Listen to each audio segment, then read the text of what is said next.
Hello hello hello, welcome to Inspira. Inspira पे आपका बहुत बहुत स्वागत है। ये सेशन हेल्पफुल रहने वाला है 72nd बीपीएससी के लिए भी और एईडीओ के लिए भी। और जहां भी मॉडर्न हिस्ट्री का स्कोप बनता है, हर क्वेश्चन टाइप को नज़र में रखते हुए इन क्वेश्चंस को बनाया गया है। मॉडर्न हिस्ट्री के 1905 टू 1935 के टाइम पीरियड को हम कवर करेंगे थ्रू मल्टीपल चॉइस क्वेश्चन। अब ये जो 30 इयर्स हैं,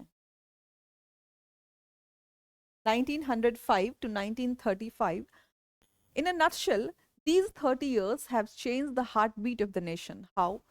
हमने इस इन्हीं 30 सालों में देखा पार्टीशन ऑफ बंगाल, हमने देखा रिएक्शन स्वदेशी मूवमेंट, गांधी जी का अराइवल देखा, उनसे रिलेटेड मूवमेंट्स देखे, Champaran Satyagraha, Ahmedabad mill strike, non cooperation movement, Dandi march, civil disobedience movement, constitutional reforms भी देखे जैसे 1909 का, 1919 का। हमने जलियांवाला बाग मसैकर भी देखा, साइमन कमीशन भी देखा, राउंड टेबल कॉन्फ्रेंसेस भी देखे, पूना पैक्ट भी देखा, भगत सिंह, राजगुरु, सुखदेव के एग्जीक्यूशन को भी देखा।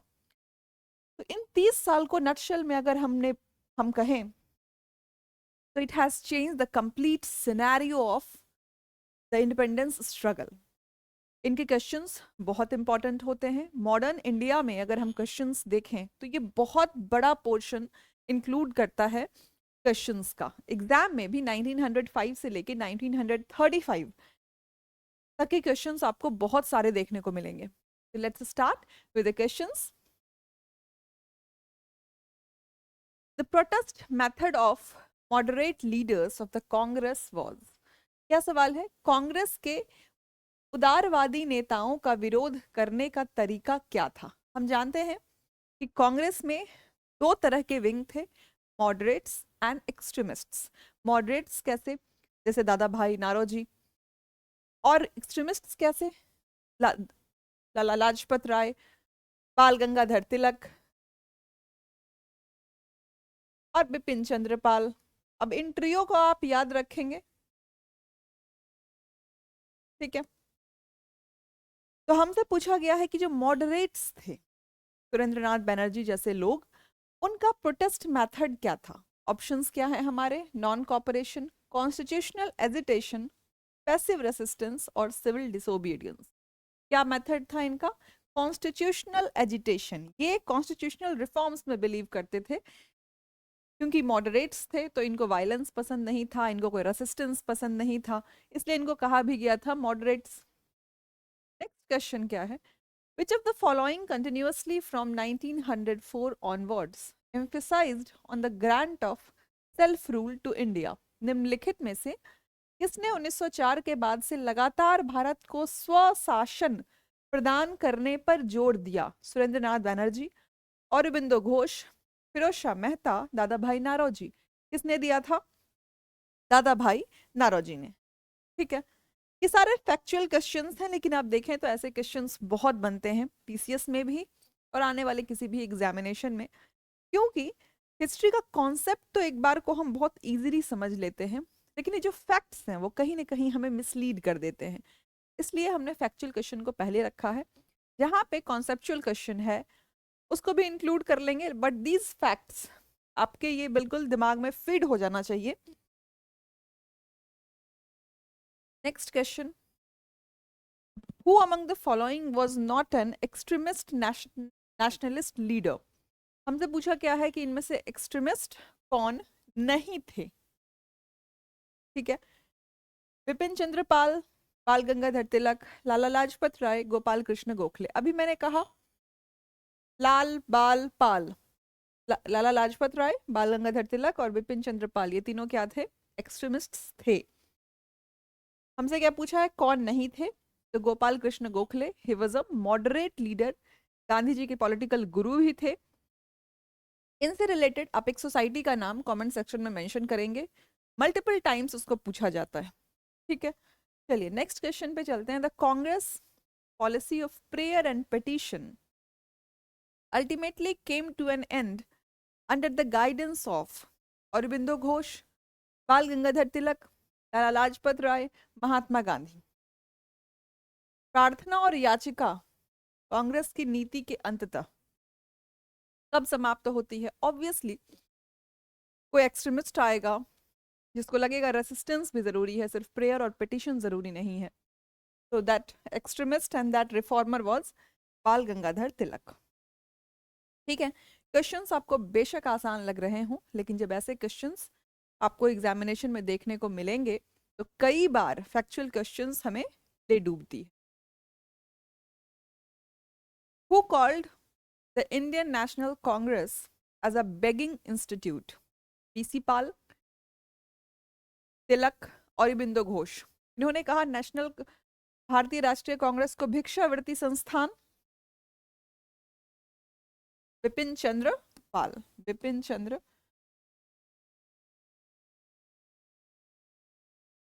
पाल। ठीक है, नेक्स्ट क्वेश्चन पे चलते हैं। अभी हम कहाँ घूम रहे हैं? मॉडरेट्स और एक्सट्रीमिस्ट्स में ही चल रहे हैं। मैंने आपको बोला 30 सालों में बहुत सारे क्वेश्चंस बनते हैं, तो हम ज्यादा से ज्यादा वैरायटी ऑफ क्वेश्चंस को कवर करने की कोशिश करेंगे। Who is popularly known as Shere Punjab? शेरे पंजाब के नाम से किसे जाना जाता है? राजगुरु, भगत सिंह, लाला लाजपत राय, उधम सिंह। शेरे पंजाब कौन थे? लाला लाजपत राय। ठीक है, अगले सवाल पे चलते हैं।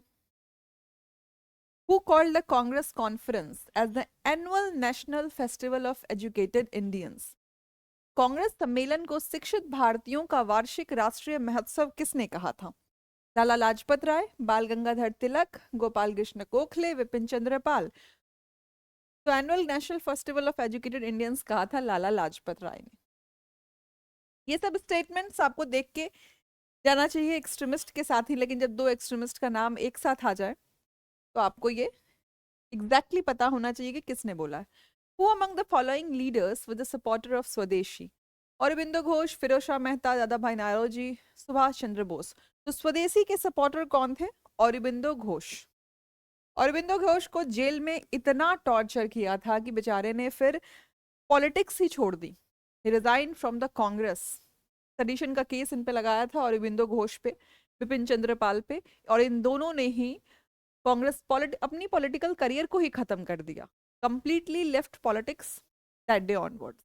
ठीक है, who called Bal Gangadhar Tilak the father of Indian unrest? Obviously इतना थ्रिल लेके बाल गंगाधर तिलक आए थे इंडियन इंडिपेंडेंस के स्ट्रगल में। ये फादर ऑफ इंडियन अनरेस्ट किसने कहा था? Kardan, Vincent Smith, Valentin Chirol और हेनरी कॉटन। तो ये कहा था विंसेंट वैलेंटिन चिरोल ने। चिरोल या किरोल, ठीक है, CH वाला। Which extremist leader of the freedom movement was given 6 years jail punishment in 1908? 6 years jail.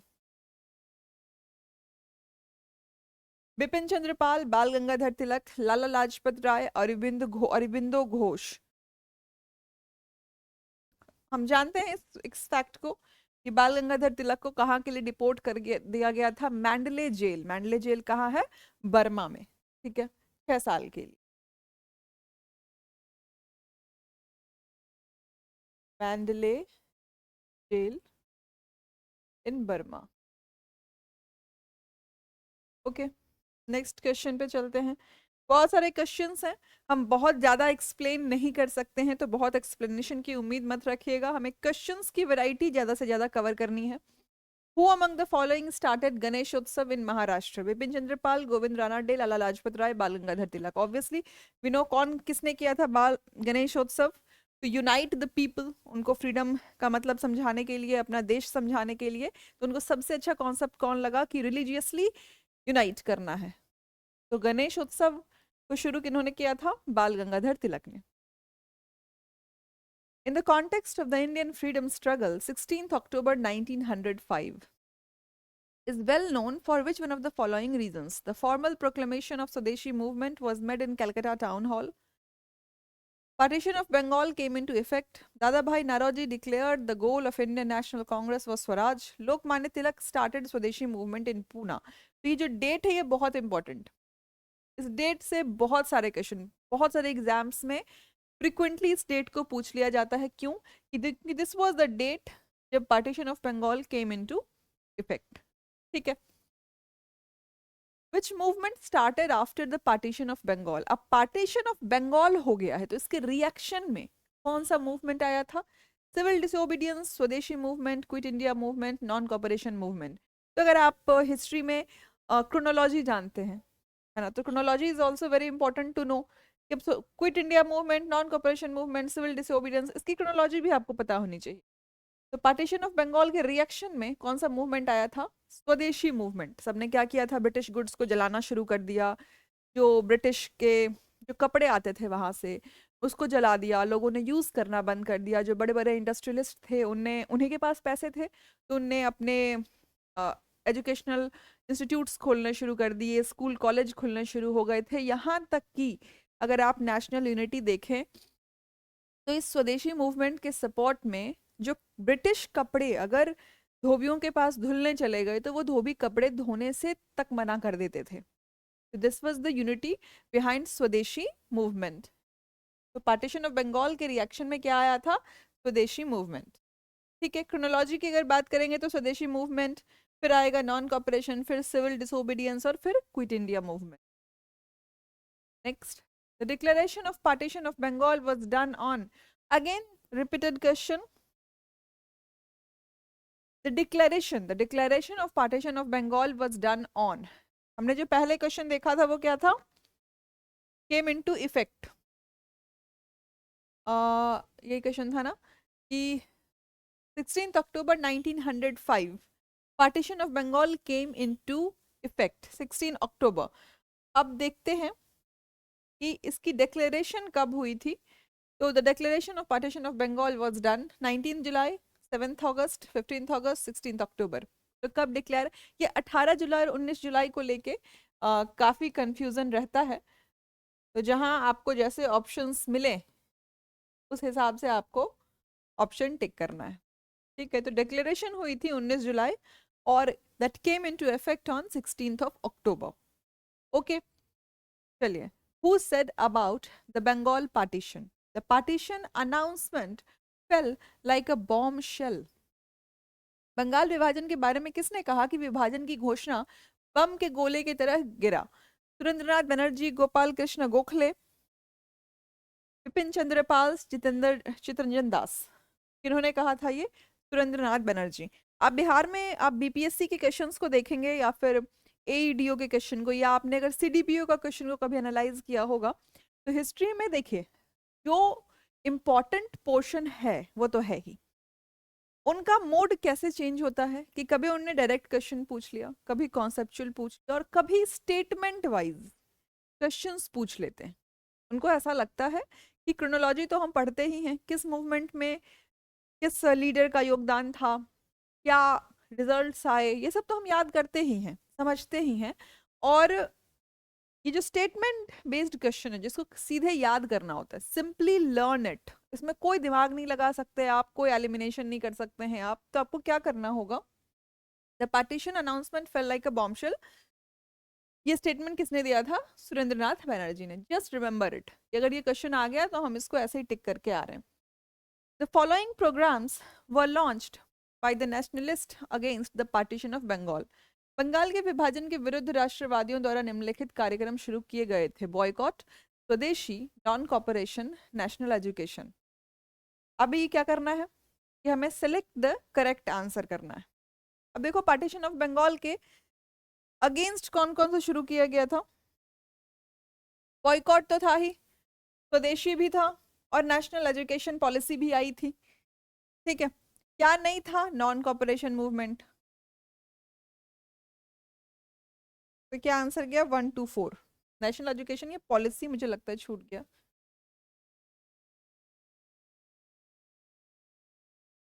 ठीक है।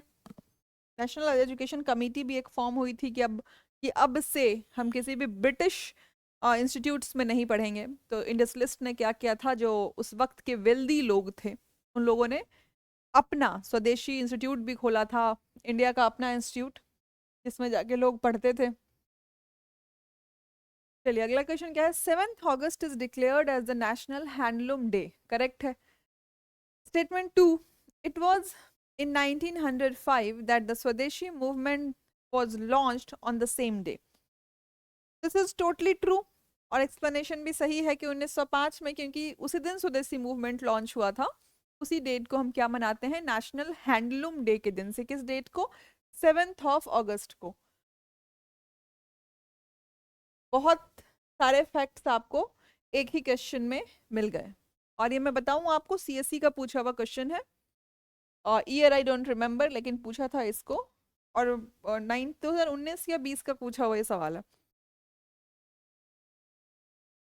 What was the immediate cause for the launch of Swadeshi movement? The partition of Bengal done by Lord Curzon, a sentence of 18 months of rigorous imprisonment imposed on Lokmanya Tilak, the arrest and deportation of Lala Lajpat Rai, Ajit Singh, and passing of Punjab colonization bill, death sentence pronounced on Chapekar brothers. तो immediate तो क्या था? The partition of Bengal done by Lord Curzon. ठीक है, ये सब भी activities उसी टाइम हुई थी, इंसिडेंट्स। लेकिन स्वदेशी मूवमेंट का जो इमीडिएट कॉज था वो था partition of Bengal done by lord Curzon. Vande Mataram became the theme song of the Indian national movement during swadeshi movement, Champaran movement और anti movement of Rowlatt act, non cooperation movement. तो वंदे मातरम थीम सॉन्ग कब बना था? स्वदेशी मूवमेंट के दौरान। ठीक है। और इनफैक्ट जब partition of Bengal came into effect तो लोग एक दूसरे के हाथ पे राखी बांध के गाने भी यही गा रहे थे। रक्षाबंधन भी मनाया गया था उस टाइम पे। Who among the following had founded the Indian Society of Oriental Art to revive ancient art traditions of India? अबिंद्रनाथ Tagore, Nandlal Bose, Asit Kumar Haldar और अमृता शेरगिल। किसने किया था ये? अबिंद्रनाथ टैगोर। बहुत बड़े पेंटर भी थे Abanindranath Tagore. Very intelligent people. In which of the following session of Indian National Congress the word Swaraj was uttered for the first time? Banaras session 1905, Calcutta session 1906, Surat session 1907। तो किस ईयर में किया गया था? कैलकाटा सेशन 1906। ठीक है, हमने इंडियन नेशनल कांग्रेस के सेशंस को एक अलग वीडियो में मल्टीपल चॉइस क्वेश्चन के थ्रू ऑलमोस्ट सारे इंपॉर्टेंट सेशंस को हमने समझा है। मैं वीडियो लिंक कर दूंगी, आप जरूर देखिएगा। इंडियन नेशनल कांग्रेस के जितने भी सेशंस हुए हैं 1885 से लेके 1900 बिफोर द इंडिपेंडेंस, सारे सेशंस के आउटकम्स, किसने चेयर किया था कांग्रेस के सेशन को, और क्या क्या आउटकम्स रहे, किस ईयर में रहा और कहाँ पे हुआ था, वो सब हमने बहुत बढ़िया से डिटेल में समझा है, क्वेश्चंस प्रैक्टिस किए हैं। तो डू चेक दैट सेशन अगर आपको इंडियन नेशनल कांग्रेस की डिटेल्ड वीडियोस चाहिए तो। What was the main reason for the split in the Indian National Congress at Surat in 1907? Introduction of communalism into Indian politics by Lord Minto. Extremists' lack of faith in the capacity of the moderates to negotiate with the British government. ठीक है। Foundation of Muslim League, Aurobindo Ghosh inability to be elected as the president of Indian National Congress। तो ये सूरत split जो है 1907 का है ना, national Congress at split in, जिसको हम सूरत स्प्लिट भी कहते हैं, सूरत स्प्लिट। ये क्यों हुआ था? बिकॉज ऑफ द डिफरेंस, जो डिफरेंसेस शुरू से ही पनप रहे थे 1905 के ही टाइम से, ये डिफरेंस पनप रहा था मॉडरेट्स और एक्सट्रीमिस्ट्स के बीच में। कि मॉडरेट्स कॉन्स्टिट्यूशनल एजिटेशन के थ्रू लड़ना चाहते थे, प्रेयर पिटिशन के थ्रू लड़ना चाहते थे। एक्सट्रीमिस्ट का तरीका अलग था, it was through the resistance, हम किसी भी चीज को रेसिस्ट करेंगे, हम लड़ेंगे, not through just applications and suggestions, इसके थ्रू नहीं लड़ेंगे। तो ये डिफरेंस शुरू से आया, लेकिन 1907 के सूरत सेशन में एक्सट्रीमिस्ट ने अपने parted away from the moderates ने कहा हम तुम्हारे साथ नहीं लड़ेंगे। बहुत घमासान लड़ाई हुई, बहुत बहस हुई। इनफैक्ट जूते चप्पल भी फेंकने की बात कहीं कहीं लिखी हुई है कि सुरेंद्रनाथ बनर्जी पे किसी एक्सट्रीमिस्ट ने जूता फेंक दिया। तो बहुत सारी आर्ग्यूमेंट्स के बाद एक्सट्रीमिस्ट और मॉडरेट्स अलग अलग हो गए। नेक्स्ट क्वेश्चन है, who among the following was the founder of All India Muslim League? Sir Syed Ahmed Khan, sir Mohammad Iqbal, Aga Khan, Nawab Salimullah Khan. तो All India Muslim League Nawab Salimullah Khan 1906 में इसकी स्थापना करते हैं। ठीक है, नेक्स्ट क्वेश्चन पे चलते हैं। The annual session of the Muslim league in 1907 was held at, कहाँ एनुअल सेशन रखा गया था मुस्लिम लीग का 1907 में? कराची में। ठीक है, जैसे नेशनल इंडियन नेशनल कांग्रेस के सेशंस इंपॉर्टेंट है तो होते हैं, वैसे ही कभी कभार मुस्लिम लीग के भी सेशंस को पूछ लिया जाता है। Next, the Indian council act of 1909 was provided for dyarchy, communal representation, federation, provincial autonomy. किसके लिए क्या था हम जानते हैं? Act of 1909, Morley Minto reforms के नाम से भी जो जाना जाता है, मॉर्ले मिंटो एक्ट। मॉर्ले, मार्ले भी बोलते हैं, मार्ले मिंटो एक्ट। ठीक है, तो ये 1909 is known for communal representation, separate electorates की बात कर दी थी इसी में।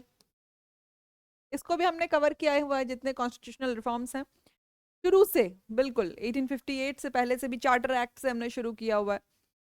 1773 के रेगुलेटिंग एक्ट से लेके 1935 तक का जो कॉन्स्टिट्यूशनल डेवलपमेंट है उसको हमने एक अलग सेशन में डिटेल्ड एक्सप्लेनेशन के साथ मल्टीपल चॉइस क्वेश्चन के थ्रू कवर किया है। डू चेक दैट वीडियो, बहुत हेल्पफुल रहेगा आपके लिए। सेपरेट इलेक्टोरेट्स को इंट्रोड्यूस कर दिया था, इसलिए इसको कम्युनल रिप्रेजेंटेशन के लिए जाना जाता है। ठीक है, अगले क्वेश्चन पे चलें। The transfer of capital of British India from Calcutta to Delhi was effected during the period of, किसके पीरियड में हुआ था ये? Lord Hardinge. ठीक है, एकदम फैक्ट बेस्ड क्वेश्चन है, जितना याद रहेगा उतना आप स्कोर करेंगे। ठीक है, चाहे वो 70 से आगे बीपीएससी का एग्जाम हो, यूपीपीसीएस का एग्जाम हो, कोई भी एआरओ, आरओ, एईडीओ, जिस भी तरह के एग्जामिनेशंस जो कमीशन कंडक्ट कर रही है, उसके लिए इस तरह के क्वेश्चंस आपको आने बहुत जरूरी। ठीक है, हम मिस नहीं कर सकते हैं। We can not be philosophers की हिस्ट्री को हम फिलोसफी की तरह पढ़ रहे हैं, सिर्फ कहानी जान रहे हैं। अगर सिर्फ कहानी जाननी हो तो हिस्ट्री बहुत इंटरेस्टिंग है। आप अगर पूरे मॉडर्न हिस्ट्री को पढ़ें और हमें कोई भी फैक्ट याद ना करना पड़े, कोई भी ईयर याद ना करना पड़े, तो कितनी इंटरेस्टिंग है हिस्ट्री। तो इंटरेस्टिंग बहुत ज़्यादा है, लेकिन हमें क्या करना होता है, हम जो हिस्ट्री पढ़ रहे हैं वो पढ़ रहे हैं एग्जाम में क्वेश्चन सॉल्व करने के लिए। और आप एक बार को अगर मेंस लिख रहे हैं तो मेंस में तो रिटन फॉर्म में कॉन्सेप्चुअल क्वेश्चन लिखना है, वहां भी आपकी मेमोरी बहुत काम आएगी जब आपको डेवलपमेंट्स लिखने होंगे, क्रोनोलॉजी लिखना होगा। लेकिन जब एक बात आएगी प्रीलिमिनरी एग्जाम की, तो प्री में क्या करेंगे हम? फर्स्ट स्टेज एग्जामिनेशन में फैक्चुअल क्वेश्चंस आते ही आते हैं, चाहे वो किसी भी लेवल का एग्जामिनेशन होगा, आपको इन क्वेश्चन से डील करना ही पड़ेगा। A bomb was thrown on the occasion of his state entry into Delhi.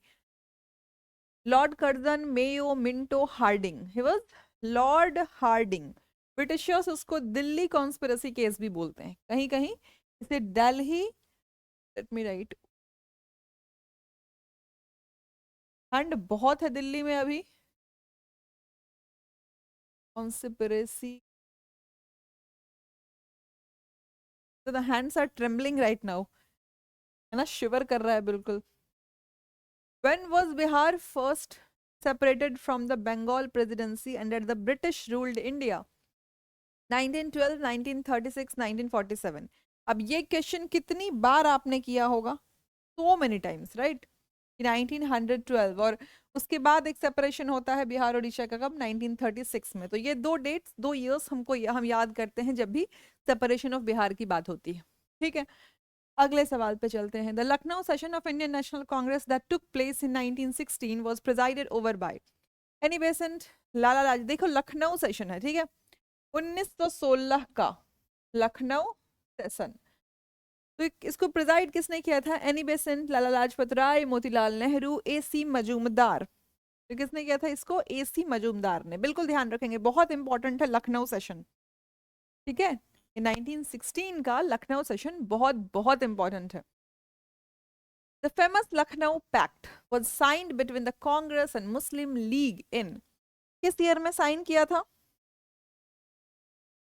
1916 में। ऑब्वियसली लखनऊ पैक्ट है, किसके किसके बीच में साइन हुआ था? कांग्रेस के बीच में और मुस्लिम के बीच में, ठीक।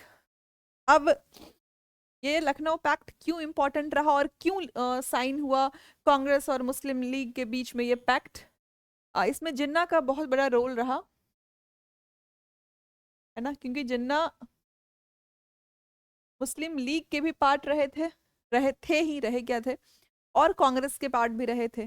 तो उनका बहुत ही क्रूशियल रोल रहा था लखनऊ पैक्ट में, कांग्रेस और मुस्लिम को एक साथ करने के लिए। आपको खिलाफत मूवमेंट के बारे में पता होगा कि खिलाफत मूवमेंट दुश्मन का दुश्मन दोस्त होता है। पहले तो मुस्लिम लीग को ब्रिटिशर्स की पॉलिसी ही अच्छी लगती थी, लेकिन जब वॉर में आपने देखा एलाइड और सेंट्रल पावर के बीच में जब लड़ाई हुई, तो जो मुस्लिम्स का झुकाव था वो किस तरफ गया था? ऑटोमन एम्पायर की तरफ।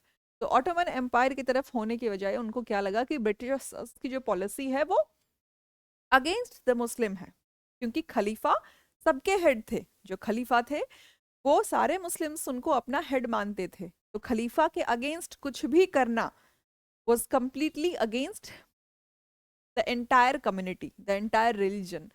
तो इस वजह से मुस्लिम लीग और कांग्रेस को साथ होना पड़ा।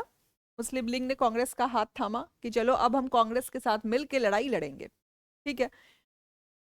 तब जाके नॉन कॉपरेशन मूवमेंट और खिलाफत मूवमेंट में आपने साथ में देखा मुस्लिम लीग और कांग्रेस को भी।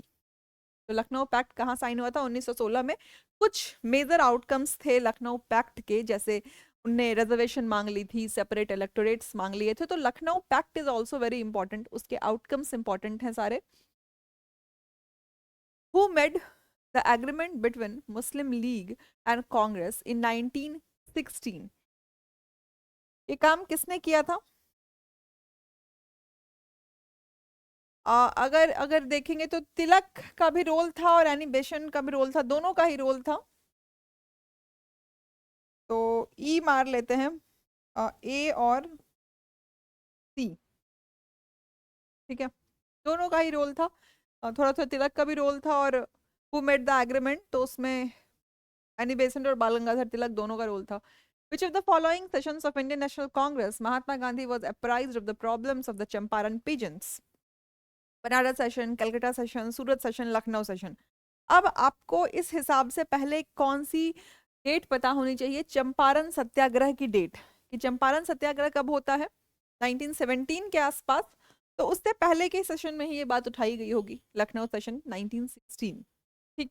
अब देखो, मैंने पहले ही कहा कि Lucknow session is very important, बहुत सारे क्वेश्चन बनते हैं लखनऊ सेशन के आसपास।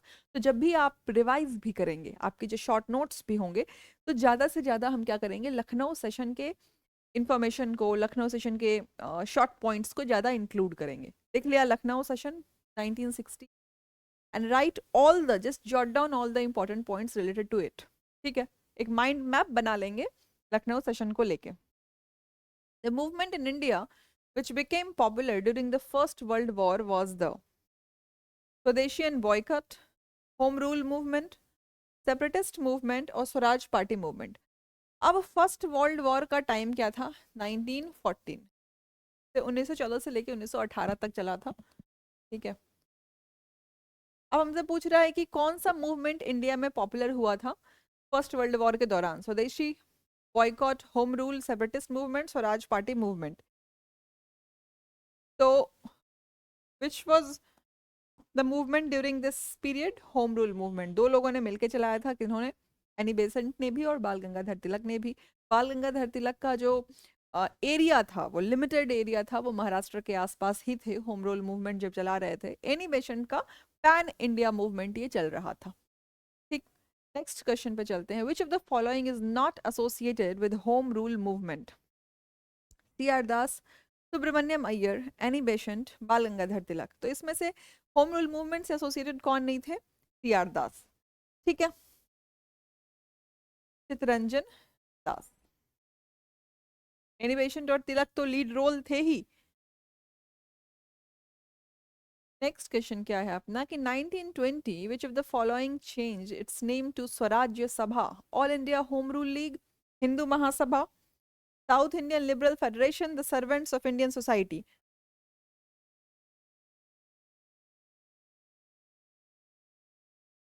तो स्वराज्य सभा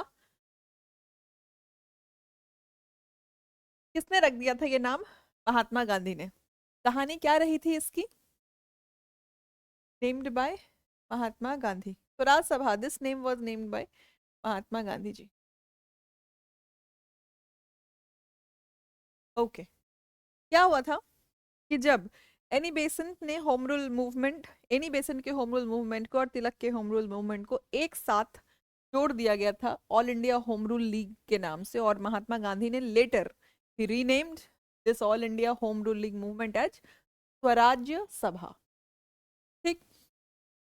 1920 में the twin principles of Mahatma Gandhi Ram Rajya, क्या थे ट्विन प्रिंसिपल्स राम राज्य के? Abolishment of untouchability and temperance, truth and non violence, khadi and spinning wheel, और right means and right ends. तो हम जानते हैं गांधी जी के जो कोर प्रिंसिपल था वो क्या था? सत्य एवं सत्य और अहिंसा। ठीक। चलिए, Mahatma Gandhi set up an ashram on the banks of Sabarmati near Ahmedabad is known as Sabarmati Ashram, Harijan Ashram, Satyagrah Ashram और स्वराज आश्रम। तो साबरमती बैंक पे कौन सा आश्रम गांधी जी ने बनवाया था? इट वाज सत्याग्रह आश्रम। ठीक है। चलिए अगले सवाल पे चलते हैं। फटाफट अब करते हैं क्योंकि बहुत सारे सवाल करने हैं हमें, पूरे 30 इयर्स के फ्रीडम स्ट्रगल को हमें कवर करना है, तो बहुत टाइम हम नहीं दे सकते हैं इन क्वेश्चंस में।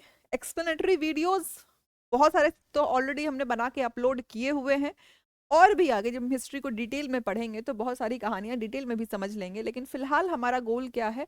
कॉन्सेप्चुअल क्वेश्चंस को नहीं, फैक्चुअल क्वेश्चंस को डील करना, कि हमें फैक्ट्स बेस्ड क्वेश्चन जो देखने में आसान लगते हैं, जब भी इस तरह के क्वेश्चन एग्जाम में आते हैं हमेशा ऐसा कहा जाता है कि पेपर का लेवल क्या है, बहुत ईजी रहा है, लेकिन फिर सारे जितने स्टूडेंट्स बैठते हैं क्या सारे क्वालिफाई कर जाते हैं? नहीं। ऐसे फैक्चुअल पेपर्स में जो स्टूडेंट बहुत कॉन्सेप्चुअली बहुत एक्सप्लेनेशन के साथ पढ़ रहे हैं, समझ रहे हैं, वो जल्दी एलिमिनेट हो जाते हैं क्योंकि हमने फैक्ट्स तो रिमेंबर किए ही नहीं है। अभी आप लास्ट टू लास्ट बीपीएससी के एग्जामिनेशन में इसका बेस्ट एग्जाम्पल रहा कि they asked question like this only, और कितने स्टूडेंट्स जो बाहर हो गए बिकॉज फैक्ट्स याद नहीं थे। बहुतों के तुक्के लड़ जाते हैं फैक्ट्स में। अब जैसे स्टूडेंट ने कॉन्सेप्चुअली पढ़ा है, एक्सप्लेनेशन के साथ पढ़ा है, वो फैक्ट्स में रह जाते हैं। तो फैक्चुअल क्वेश्चन को एक बार अगर हमने कवर कर लिया तो बाकी सिलेबस को एक्सप्लेनेटरी वीडियोस के थ्रू हम कवर कर लेंगे। Where did Gandhi ji adopt seva dharma? Mumbai, Shanti Niketan, South Africa और पुणे। कहाँ किया था? He did it at South Africa. Seva dharma याद रखेंगे, सेवा धर्मा। ठीक है। चलिए next, who among the following was the political guru of Mahatma Gandhi? C R. Das, Dada Bhai Naoroji, Tilak, GK. Gokhale. शुरू में ही जब गोपाल कृष्ण गोखले पे क्वेश्चन आया था कि एक्सट्रीमिस्ट थे या मॉडरेट थे, तो Gopal Krishna Gokhale he was a moderate. Servant society इनकी एक ऑर्गेनाइजेशन भी थी। तो Gopal Krishna Gokhale was the political guru of Mahatma Gandhi. Mahatma Gandhi जब बाहर से इंडिया आए तो इन्होंने ही सजेशन दिया था महात्मा गांधी को कि जाके एक बार पूरा इंडिया घूमो, if you want to do something for your people go and check their status को, कि कैसे वो रह रहे हैं देश में, क्या उनके हालात हैं, किस लेवल से तुम्हें लड़ाई शुरू करनी है। तो इनके कहने पे ही महात्मा गांधी ने पूरे देश का भ्रमण किया, देश की गरीबी देखी, देश की अलग अलग समस्याओं को देखा, और तब जाके वो बापू बने। ठीक है। तो जब भी हमें कुछ सीखना हो तो हम सतह से शुरू करेंगे, राइट। जैसे हम एग्जाम के लिए, कोई भी कमीशन के लिए, के एग्जाम्स के लिए, बीपीएससी हो, यूपीपीसीएस हो, किसी भी स्टेट का पीसीएस हो, यूपीएससी हो, तो हम सतह से शुरू करते हैं। मतलब, और सतह क्या होता है हमारा? प्रिपरेशन मोड में सतह होती है एनसीईआरटी बुक्स। तो एनसीईआरटी के बुक्स की पढ़ाई हम सबसे पहले करते हैं। अगर अभी तक आपने नहीं की है तो हम शुरू करने वाले हैं एनसीईआरटी के एंटायर सब्जेक्ट्स को, from science to geography to history to polity, बिल्कुल 6th स्टैंडर्ड से हम शुरू करेंगे। तो डू चेक दोज वीडियोस, आप फॉलो करें उन वीडियोस को, और हमारी प्रिपरेशन बिल्कुल बेसिक लेवल से शुरू हो जाएगी। During the India struggle for independence, who was the first to start Satyagraha? Sardar Patel, Jawaharlal Nehru, Vinoba Bhave और महात्मा गांधी। तो सत्याग्रह की शुरुआत किन्होंने की थी? ऑब्वियसली महात्मा गांधी। सत्याग्रह का नाम आते ही महात्मा गांधी याद आ जाते हैं। सत्याग्रह तो इन्हीं का तरीका था। चंपारण सत्याग्रह से शुरू किया, और उससे पहले भी बाहर सत्याग्रह कर रहे थे, साउथ अफ्रीका वगैरह में। Who among the following has told destruction is the best method of dealing with the foreign clothes? Rabindranath Tagore, Mahatma Gandhi, C.R. Das, Subhash Chandra Bose. So who said this? Mahatma Gandhi. सब जला के राख कर दो British goods को। And nowadays the British brands still see, swadeshi brands are not, अब जाके जितने भी ब्रिटिश ब्रांड्स हैं, गुची, प्राडा, पीपल, जब तक ये जो जितने भी rich section of the society है, जब तक इन ब्रांड्स को नहीं खरीदता है, they are not tagged as rich. ठीक है, सबको पैसा चाहिए होता है, सबसे पहले क्या करते हैं? फॉरेन ब्रांड्स खरीदते हैं। What is correct chronological sequence of the following events in the political life of Mahatma Gandhi? Champaran, Ahmedabad, Kheda satyagraha, non cooperation movement. अब ये इतनी बार ये सवाल आपने खुद क्या हुआ कि इसकी क्रोनोलॉजी को आप खुद सेट करिए कि सबसे पहले कब किया था।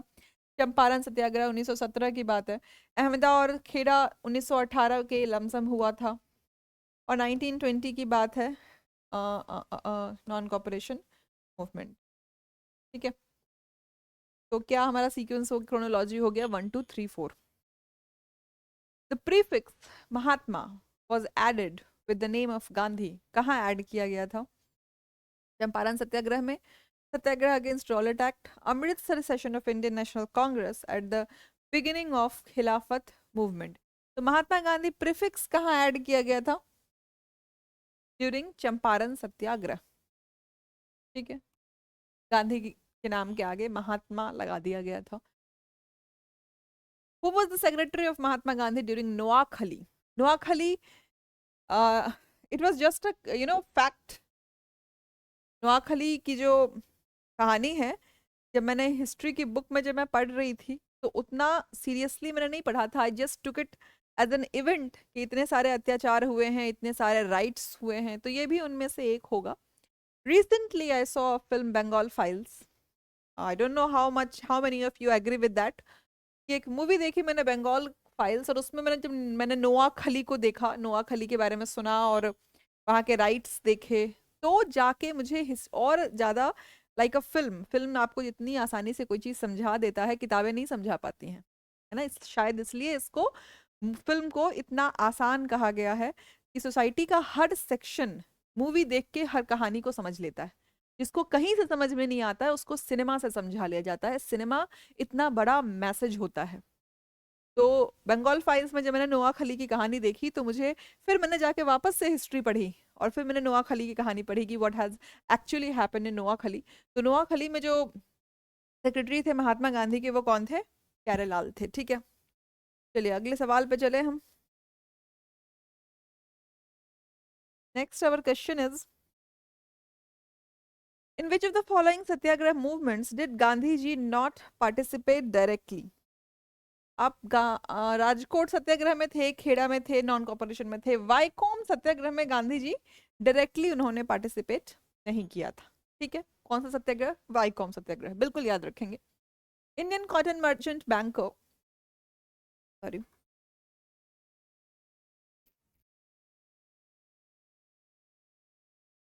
Indian cotton merchant banker, Congressman and a close associate of Mahatma Gandhi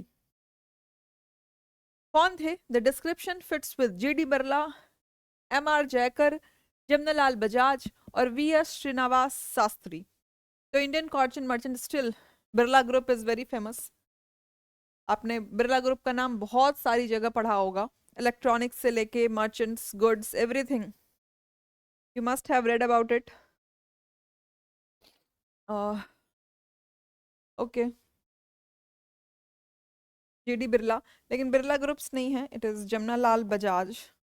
JD Birla, फिर बिरला ग्रुप इज बहुत बड़ा group, like Aditya Birla group के बारे में आपने पढ़ा होगा.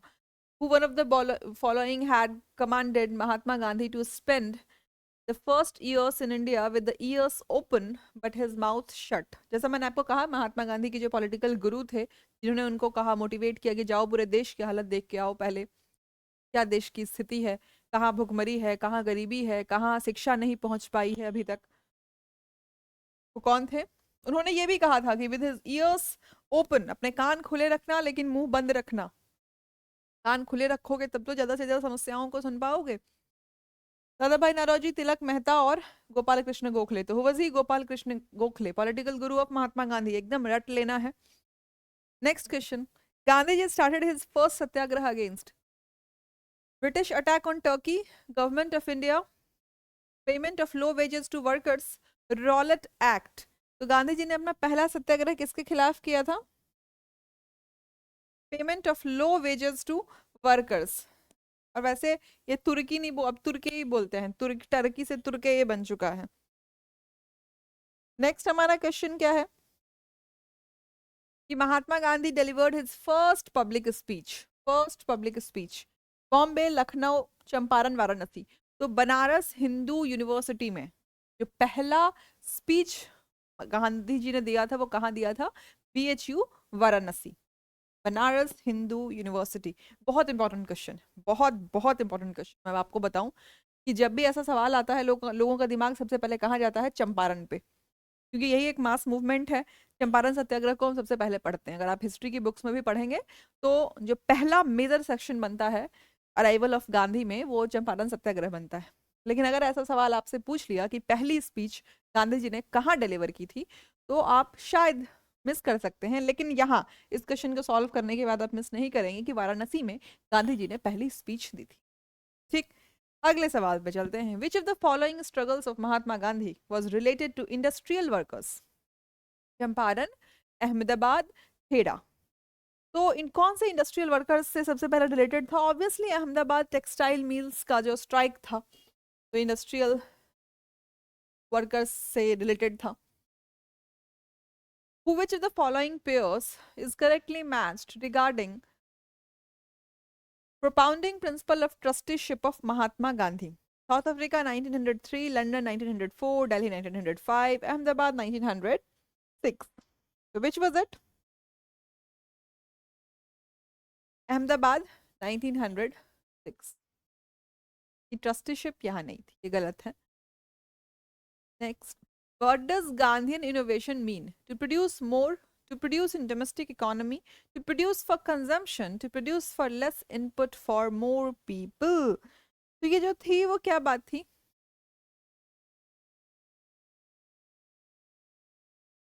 Was Gandhian innovation थी कि to produce more from people, from less input for more people. कम से कम में ज्यादा से ज्यादा लोगों की जरूरतें कवर हो जाए, ये गांधीयन इनोवेशन था. Tinkatia system in Champaran meant cultivation of indigo on 3 by 20 area of land, 3 by 19 area of land, 3 by 18 area of land. तो ये क्या था? तिनकठिया सिस्टम. तिनकठिया मतलब कि 20 कट्ठा में से 3 कट्ठे में क्या करेंगे? इंडिगो प्लांटेशन करेंगे. दिस वाज कंपलसरी, तो इसी को तिनकठिया सिस्टम कहते हैं. तो इट वाज 3 by 20. ठीक, बहुत फेवरेट सवाल है बीपीएससी का.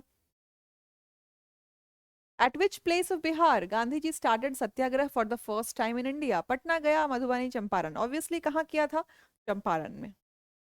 ठीक, these are frequently asked questions, कई बार पूछा गया और आगे भी पूछे जाते रहेंगे, क्योंकि बिहार की हिस्ट्री क्या? हिस्ट्री में कोई बदलाव तो आ नहीं सकता है ना. हिस्ट्री इज नॉट इकोनॉमिक्स जहाँ फ्रीक्वेंटली डेटा चेंज हो रहा है. हिस्ट्री का क्या डेटा चेंज होगा? वो तो इतिहास है. तो इतिहास में जो वो है. चंपारण से सत्याग्रह शुरू हुआ था तो हुआ था. ठीक है, चलिए अगला सवाल करते हैं. नेक्स्ट क्वेश्चन क्या है अपना कि who is not related to Champaran satyagraha of 1917? J B Kripalani, Rajkumar Shukla, Rajendra Prasad, Ram Manohar Lohia. तो सत्याग्रह, चंपारण सत्याग्रह से कौन रिलेटेड नहीं थे? राम मनोहर लोहिया रिलेटेड नहीं थे। राजकुमार शुक्ला तो और व्हाट इज, क्या बोलेंगे इनको, यही गांधी जी को लेके ही आए थे। तो चंपारण सत्याग्रह से रिलेटेड कौन नहीं है? राम मनोहर लोहिया। नेक्स्ट क्वेश्चन क्या है? At which place in Bihar Gandhi ji had his first सत्या, I think this question is repeated ना, रिपीट हो गया इस क्वेश्चन को। चंपारण हम जानते ही हैं, तो इसको फटाक से भगाते हैं। अगला सवाल क्या है? Who had oppose the Champaran satyagraha of Mahatma Gandhi? Rabindranath Tagore, N G Ranga, Rajkumar शुक्ल और राजेंद्र प्रसाद। चंपारण सत्याग्रह को अपोज किसने किया था? एनजी रंगा ने। कुछ क्वेश्चंस के आंसर आपको ऑप्शंस में ही दिख जाते हैं, अगर नहीं भी याद है, नहीं भी पता है, तो दिख के ही लग जाएगा कि राजकुमार शुक्ला, राजेंद्र प्रसाद, रविन्द्रनाथ टैगोर क्यों करेंगे ये सब अपोज, है ना। What was the reason for Mahatma Gandhi to organize a satyagraha on behalf of the peasants of Kheda? क्या रीजन था? The administration did not suspend the land revenue collection in spite of a drought. ठीक है. The administration proposed to introduce permanent settlement in Gujarat. No, this is not correct. क्या सही है कि land revenue collect किया जा रहा था सूखा आने के बाद भी, ड्रॉट आ गया था उसके बाद भी लैंड रेवेन्यू कलेक्ट किया जा रहा था, तो इसलिए खेड़ा के पीजेंट्स के बिहाफ पे गांधी जी ने सत्याग्रह लॉन्च किया था। तो answer will be first only. ठीक, अगले सवाल पे चलते हैं। Who among the following was not associated with the formation of UP किसान सभा इन फरवरी 1918? इंद्र नारायण द्विवेदी, गौरी शंकर मिश्रा, जवाहरलाल नेहरू, मदन मोहन मालवीय। तो यूपी किसान सभा जब बना था तो इसमें से कौन एसोसिएटेड नहीं थे? Who was not there? Jawaharlal Nehru was not there. ठीक है, ऐसे क्वेश्चन हमने बहुत किए यूपी स्पेशल में। चलिए अगले सवाल को देखते हैं कि इन 1918 द यूनाइटेड प्रोविंसेस किसान सभा was formed by which of the following leaders? Swami Sahajanand, बाबा रामचंद्र, इंद्र नारायण द्विवेदी और जवाहरलाल नेहरू।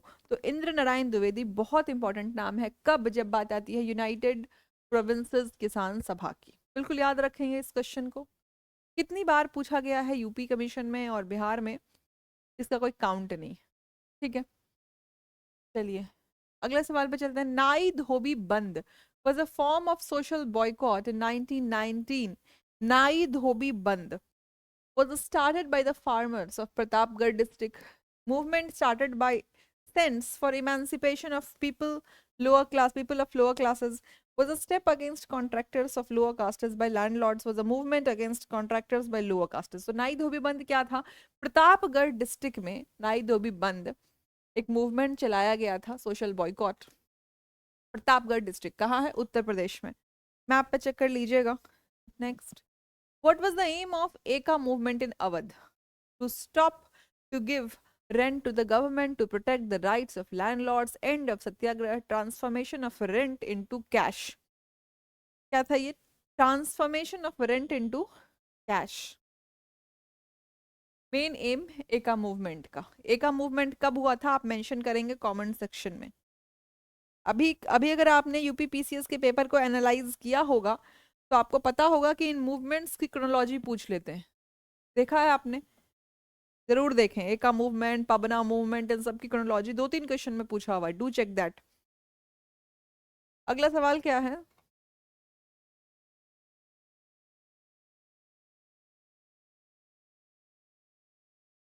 स्वामी Sahajanand was related to which of the following? Tribal movement in Bihar, labour movement in Bihar, region movement in Bihar, caste movement in Bihar. तो स्वामी सहजानंद किससे रिलेटेड थे? Peasant movement in Bihar. Indra Narayan Dwivedi Uttar Pradesh के provincial किसान सभा को establish किया था। स्वामी सहजानंद बिहार में। ठीक है, पीजेंट मूवमेंट इन बिहार से रिलेटेड। अखिल भारतीय किसान कांग्रेस वाज फाउंडेड इन 1936, 1939, 1942, 1945। किस साल में किया था? 1936 AD. Akhil Bharatiya all India किसान Congress was founded in 1936. The founder president of All India किसान सभा was, कौन थे founder president? Swami Sahajanand Saraswati. All India किसान सभा स्वामी सहजानंद सरस्वती। ठीक है, इजी गोइंग। 65 क्वेश्चंस हमने कर लिए हैं, अगर मैं आपको बताऊं तो हमारे पास 100 क्वेश्चंस और हैं, बिल्कुल 100 क्वेश्चंस। तो hold your horses, have patience, questions को देखते चलेंगे आराम से। रिकॉर्डेड सेशन है इसलिए आप पॉज करिए, चाहे स्पीड को बढ़ाइए, लेकिन सेशन को कंप्लीट करिए, बहुत हेल्पफुल रहेगा आपके लिए session. Which one of the following Congress leaders had participated in the first meeting of All India किसान सभा? अब आप देखिए इस क्वेश्चन को कि इनमें से कौन सा लीडर था जिनने पार्टिसिपेट किया पहली meeting, first meeting of All India किसान सभा। देखो अगर यूपी का वाला क्वेश्चन होता, यूनाइटेड प्रोविंसेस वाला तो उसमें उसके ऑप्शंस अलग होते, लेकिन ऑल इंडिया किसान सभा की पहली मीटिंग को जवाहरलाल नेहरू ने अटेंड किया था, तो ध्यान रखेंगे।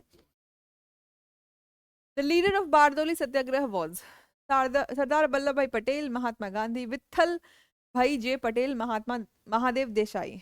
Was he obviously Sardar Vallabh भाई पटेल। बारदोली सत्याग्रह ही वो जगह है जहां इनको सरदार भी कहा गया था। ठीक, अगले सवाल पे चलते हैं। 68th question, who gave Vallabh भाई पटेल द टाइटल ऑफ सरदार? इन्होंने दिया था, महात्मा गांधी ने कहा था भाई सरदार वल्लभ भाई Patel the iron man of our nation, है ना। आज हैदराबाद हम जा पा रहे हैं इनकी वजह से, नहीं तो पासपोर्ट की जरूरत पड़ती वहां जाने के लिए भी। ठीक है, तो देश की जो यूनिटी है वो इन्हीं के नाम है, सरदार वल्लभ भाई पटेल के नाम। The Tibhaga movement was started in 1946 from Bengal under the leadership of Tebhaga movement किसके लीडरशिप में चला था? किसान सभा, तिभागा। ठीक है, नाम से क्लियर है, 1/3। चलो अगला, the Bhoodan movement made its beginning in the state of Uttar Pradesh, Madhya Pradesh, Andhra Pradesh, Himachal Pradesh. कहाँ पे मेंशन किया था? आंध्र प्रदेश से भूदान मूवमेंट। रिलेटेड लीडर का नाम आई होप आपको पता होगा। Who was the leader related to Bhoodan movement? दो ऑप्शन देती हूँ, चलो। एन रंगा, विनोबा भावे। अब आप बताइए कौन रिलेटेड थे भूदान मूवमेंट से। ठीक है, अगले सवाल पे चलते हैं। The first trade union was founded in India by the year 1918 by, कौन थे? PP Wadia. First trade union की बात की जा रही है, first trade union. Next question, who of the following founded the Ahmedabad textile labour association? Mahatma Gandhi, Sardar Vallabh भाई Patel, NM Joshi, JB Kripalani. Who was he? NM Joshi. ठीक है, NM Joshi Ahmedabad textile association को से एसोसिएटेड थे।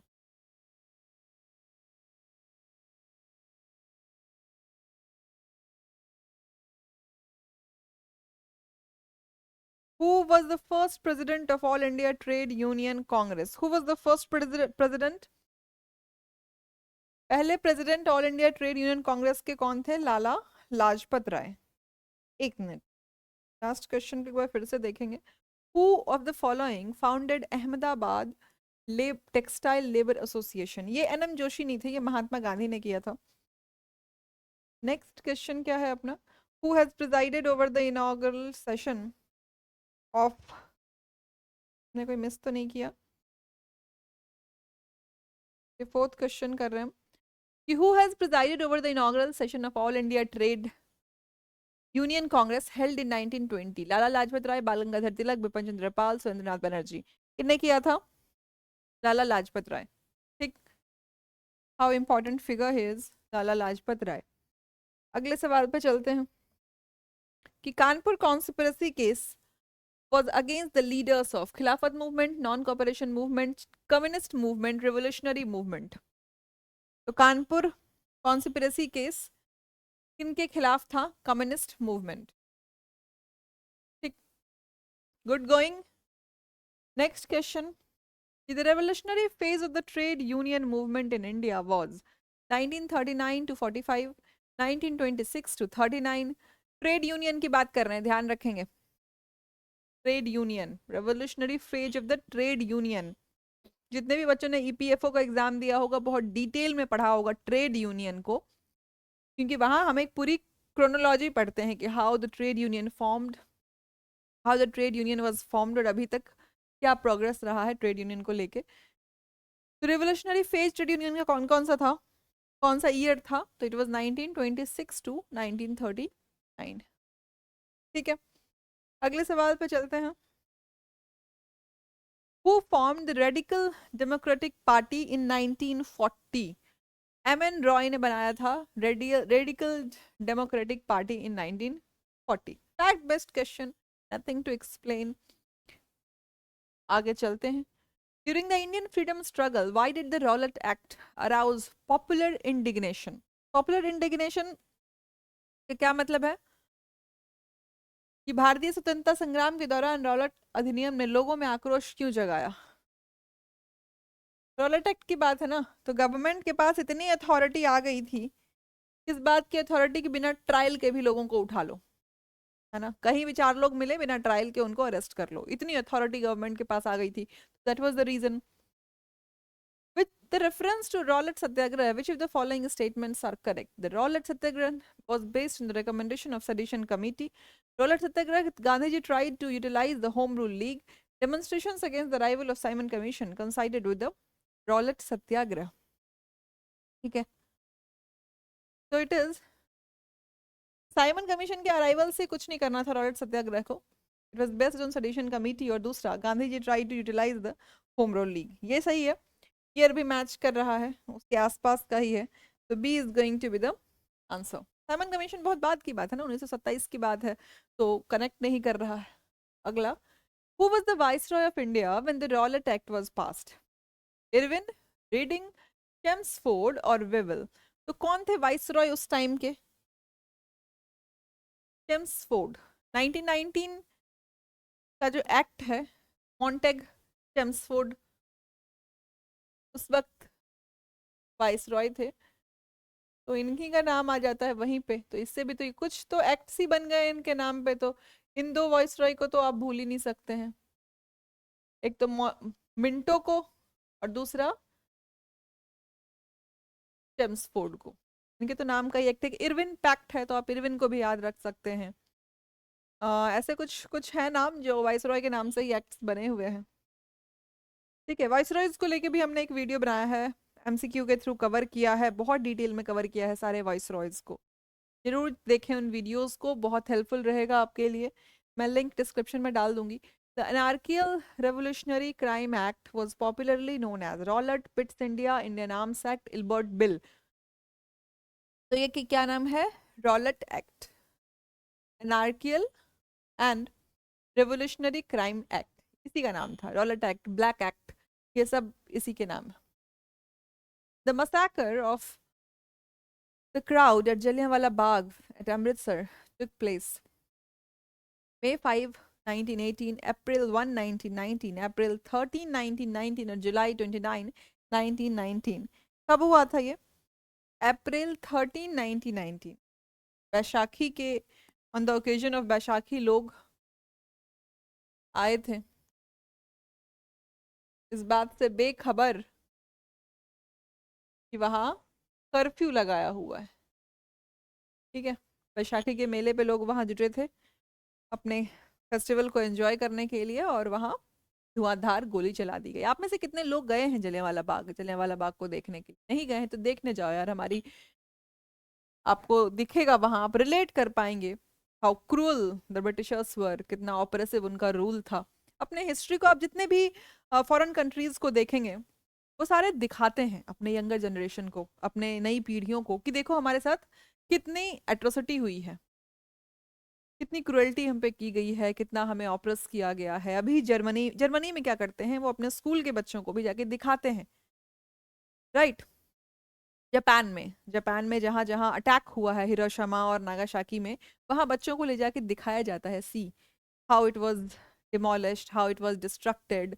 तो at least you have that feeling of nationalism.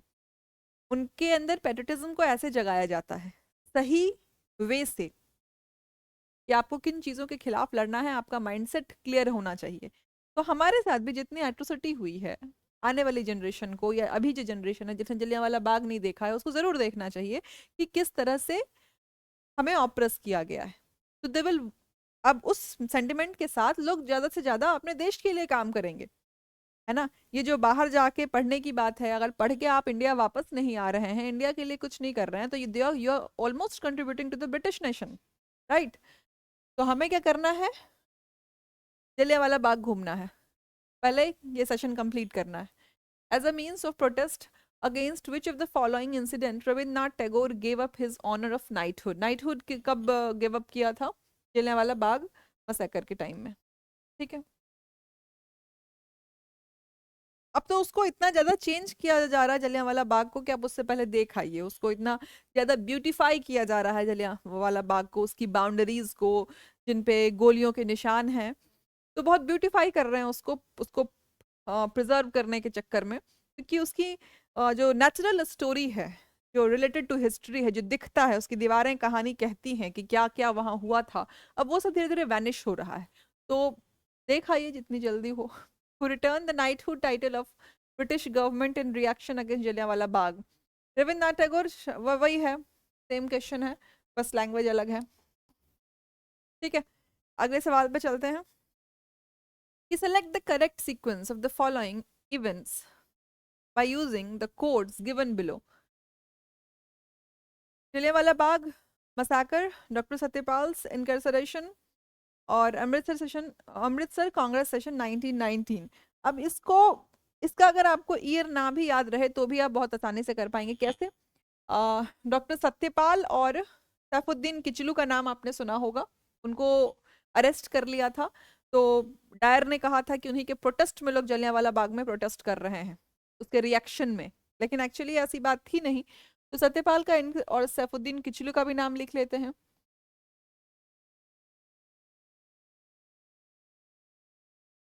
तो इनका जो अरेस्ट हुआ था वो सबसे पहले हुआ, तो दो आ गया आपका सबसे पहले, फिर होता है जलियांवाला बाग मसैकर, और उसके बाद होता है अमृतसर कांग्रेस सेशन, क्योंकि जलियांवाला बाग कांड हो जाता है इतना बड़ा मसैकर, तो अमृतसर का कांग्रेस सेशन वहीं रखा गया था। जो नेशनल कांग्रेस सेशन होता था, जो एनुअली किया जाता था, वो अमृतसर में ही रखा गया था। This was the reason. तो क्या हो गया, 2, 1 और 3, ठीक है। Is it so? चलिए अगले सवाल पे चलते हैं हम।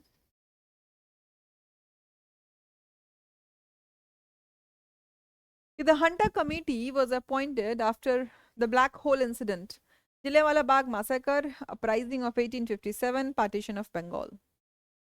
तो कब इसको अपॉइंट किया गया था, हंटर कमेटी को, जलियांवाला बाग मासेकर से। इसको हंटर कमीशन से रिलेट नहीं करना है। हंटर कमीशन किसके लिए था, कमीशन और कमेटी का फर्क है। हंटर कमीशन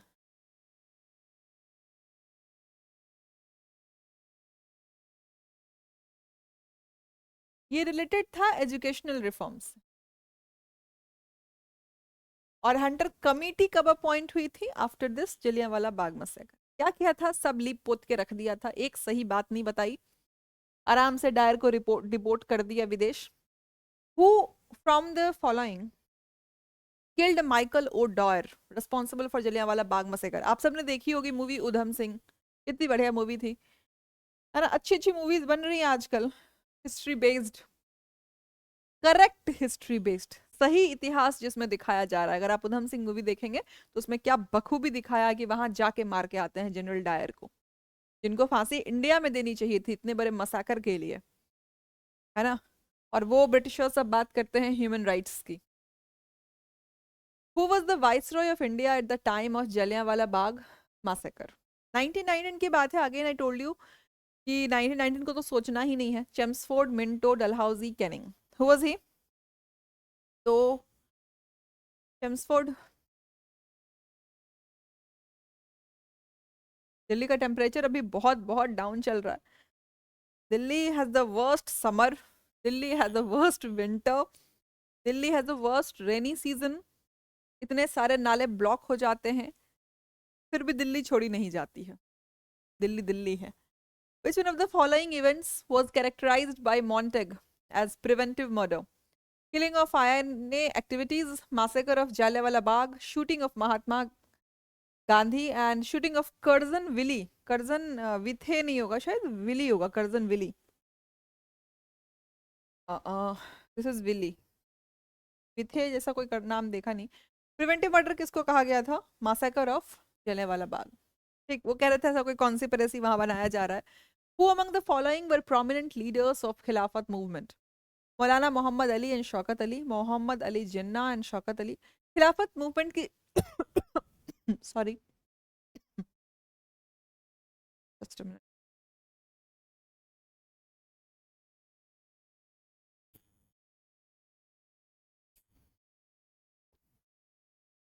तो खिलाफत मूवमेंट के जो मेन लीडर्स थे वो कौन थे?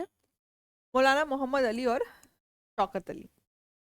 ठीक है, अगले सवाल पे चलते हैं कि who was elected as president of the all India Khilafat conference in 99? All India Khilafat conference के प्रेसिडेंट कौन बनाए गए थे? महात्मा गांधी। याद रखेंगे इसको। ठीक है, खिलाफत कमेटी, ये वही कहानी हो गई कि जब वर्ल्ड वार 1 चल रहा था एलाइटेड सेंट्रल पावर के बीच में, तो एंटायर जितनी भी मुस्लिम कम्युनिटी थी वो ब्रिटिश एम्पायर से नाराज हो गई थी, क्योंकि ब्रिटिश एम्पायर जो था वो ऑटोमन एम्पायर के खिलाफ था, खलीफा की बेइज्जती की थी। तो इस वजह से जो मुसलमान थे उनने, जो हमने लखनऊ सेशन देखा था 1916 का लखनऊ सेशन, वो यही था कि मुस्लिम लीग और कांग्रेस अब साथ मिलके लड़ेंगे। तो हमारा नॉन कॉपरेशन मूवमेंट और खिलाफत मूवमेंट दोनों पैरेलल में चल रहा था। तो उसी ऑल इंडिया खिलाफत कॉन्फ्रेंस के प्रेसिडेंट कौन इलेक्ट हुए थे? महात्मा गांधी। ठीक है, चलिए अगले सवाल पे चलते हैं कि who one of the following had renounced the title of हजी कुल मुल्क ड्यूरिंग खिलाफत एजिटेशन? तो कौन थे ये? हकीम अजमल खान। हकीम अजमल खान। चलिए अगले सवाल पे चलते हैं। जो क्वेश्चन है हमारा 93 कि which one of the following was the result of Khilafat movement? Hindu Muslim differences were narrowed down, language problem became acute, Hindu Muslims rights increased, Hindus were suppressed। अरे, खिलाफत मूवमेंट में क्या हुआ था? हमने देखा था अभी लखनऊ सेशन को हमने डिस्कस किया कि हिंदू मुस्लिम डिफरेंस कम हो गए थे, है ना? दुश्मन का दुश्मन दोस्त होता है, इसी कॉन्सेप्ट पे हुआ था। It is not just a saying, this is a completely true statement. नहीं तो इससे पहले, इस मूवमेंट से पहले, ऑटोमन एम्पायर के खिलाफ अगर ब्रिटिश मूवमेंट नहीं लड़ती या ब्रिटिश मूवमेंट और ऑटोमन एम्पायर एक दूसरे के खिलाफ नहीं होते, तो ये लखनऊ सेशन, लखनऊ पैक्ट कभी नहीं बना। तभी मुस्लिम लीग और कांग्रेस के बीच में जंग छिड़ चुकी थी। ठीक है, क्योंकि मुस्लिम लीग को ज्यादातर ब्रिटिश की जो ब्रिटिश की जो रेगुलेशंस थी या कॉन्स्टिट्यूशनल डेवलपमेंट्स थी वो ज्यादा इंपॉर्टेंट लगती थी, ज्यादा सही लगती थी, कि उसको उनको एक कांग्रेस जो थी वो कंप्लीटली हिंदू पार्टी दिखती थी। तो 1916 का जो लखनऊ पैक्ट हुआ ही था बस इसलिए कि वहां वर्ल्ड वॉर छिड़ गई थी। वर्ल्ड वॉर में ऑटोमन एम्पायर और ब्रिटिश एम्पायर एक दूसरे के अगेंस्ट लड़ रहे थे। Which of the following Indian leaders did not support the Khilafat movement? Jawaharlal Nehru, Madan Mohan Malviya, Mohammad Ali और स्वामी श्रद्धानंद। अब इसका तो आप आराम से आंसर कर सकते हैं, वज ही मदन मोहन मालवीय। हिंदू एक्सट्रीमिस्ट रहे थे हमेशा से Madan Mohan Malviya. In which city was the conference of Khilafat Committee in 1920 held that requested Gandhiji to assume the leadership of non-cooperation movement? 1920 में खिलाफत समिति का सम्मेलन किस शहर में आयोजित किया गया था, जहां कहा गया गांधी जी को कि आप नॉन कॉपरेशन मूवमेंट को रिज्यूम कीजिए? तो इट वाज इन इलाहाबाद। 1920 का इलाहाबाद सेशन। आप एक बार इंडियन नेशनल कांग्रेस का जो एनुअल सेशन पे हमने वीडियो बनाया है और जिसमें हमने मल्टीपल चॉइस क्वेश्चंस को प्रैक्टिस किया है, उस सेशन को जरूर देखिए। I will suggest you and I will request you to watch that session. It is a wonderful session. इतनी कॉन्सेप्ट क्लैरिटी के साथ और इतने स्टोरी फॉर्मेट में उसको हमने क्वेश्चंस प्रैक्टिस किए हैं कि आप बहुत इजीली रिलेट कर पाएंगे कि किस सेशन में क्या रिजल्ट निकल के आया था और क्यों किया गया था, किस शहर में किया गया था। In this instance, we could not play off Mohammedans against the Hindus, to which one of the following events did remark Atchison relate? Atchison की भी एक कमीशन थी, कमिटी थी, एक एचिसन कमेटी भी आई थी। अगर आपने आगे तक पढ़ा है तो इनको भी हम डील करेंगे। खिलाफत और नॉन कॉपरेशन में हिंदू और मुस्लिम को अलग नहीं किया जा सकता था। ये मतलब रिवोल्ट ऑफ 1857 में हिंदू मुस्लिम साथ लड़े थे, उसके बाद हिंदू मुस्लिम की जो यूनिटी देखी गई वो इसी में देखी गई थी। ठीक है, खिलाफत और नॉन कॉपरेशन मूवमेंट। अगला क्या है अपना, in which year the first non cooperation movement was launched by Indian National Congress. कौन से साल में लॉन्च हुआ था? ठीक है, कौन से साल में? 1920 में। 1920 में। बहुत आसान क्वेश्चन था उनके लिए जो 2-3 बार हिस्ट्री पढ़ चुके हैं। बिगिनर्स बहुत छोटे छोटे डेट्स में कंफ्यूज होते हैं, क्योंकि हिस्ट्री को जब तक आप मल्टीपल टाइम्स नहीं पढ़ेंगे, हिस्ट्री को स्टोरी की तरह नहीं पढ़ेंगे, तब तक हिस्ट्री के कॉन्सेप्ट्स और डेट्स हमेशा कंफ्यूजन बने रहते हैं। For the beginners I would recommend कि आप एक बार 6 to 10th की हिस्ट्री जरूर पढ़ें, आगे किसी भी रेफरेंस बुक को पढ़ने से पहले। अगर अभी तक आपने नहीं पढ़ी है तो इंस्पिरा पे हम एनसीईआरटी की सेशंस शुरू ही करने वाले हैं 2-3 दिन के अंदर। ठीक है, तो आप उसको फॉलो करें। हम एक टाइम पे शुरू करेंगे, उसकी अनाउंसमेंट हम कर देंगे, you will know it before we start that. तो आप उसको फॉलो करें, आपके लिए बहुत फायदेमंद रहेगा। और जिन्होंने भी अभी तक एनसीईआरटी नहीं पढ़ी है तो do follow that session. The first mass movement launched by Mahatma Gandhi, non cooperation movement, salt movement, quit India movement, Neel movement. पहला मास मूवमेंट कौन सा था? Non cooperation movement, salt movement, कौन सा था? Non cooperation movement. Mass movement तो यही था। ठीक है, चलिए अगले सवाल पे चलते हैं। नेक्स्ट क्वेश्चन है अपना, when did Gandhi ji give the slogan of Swaraj in a year?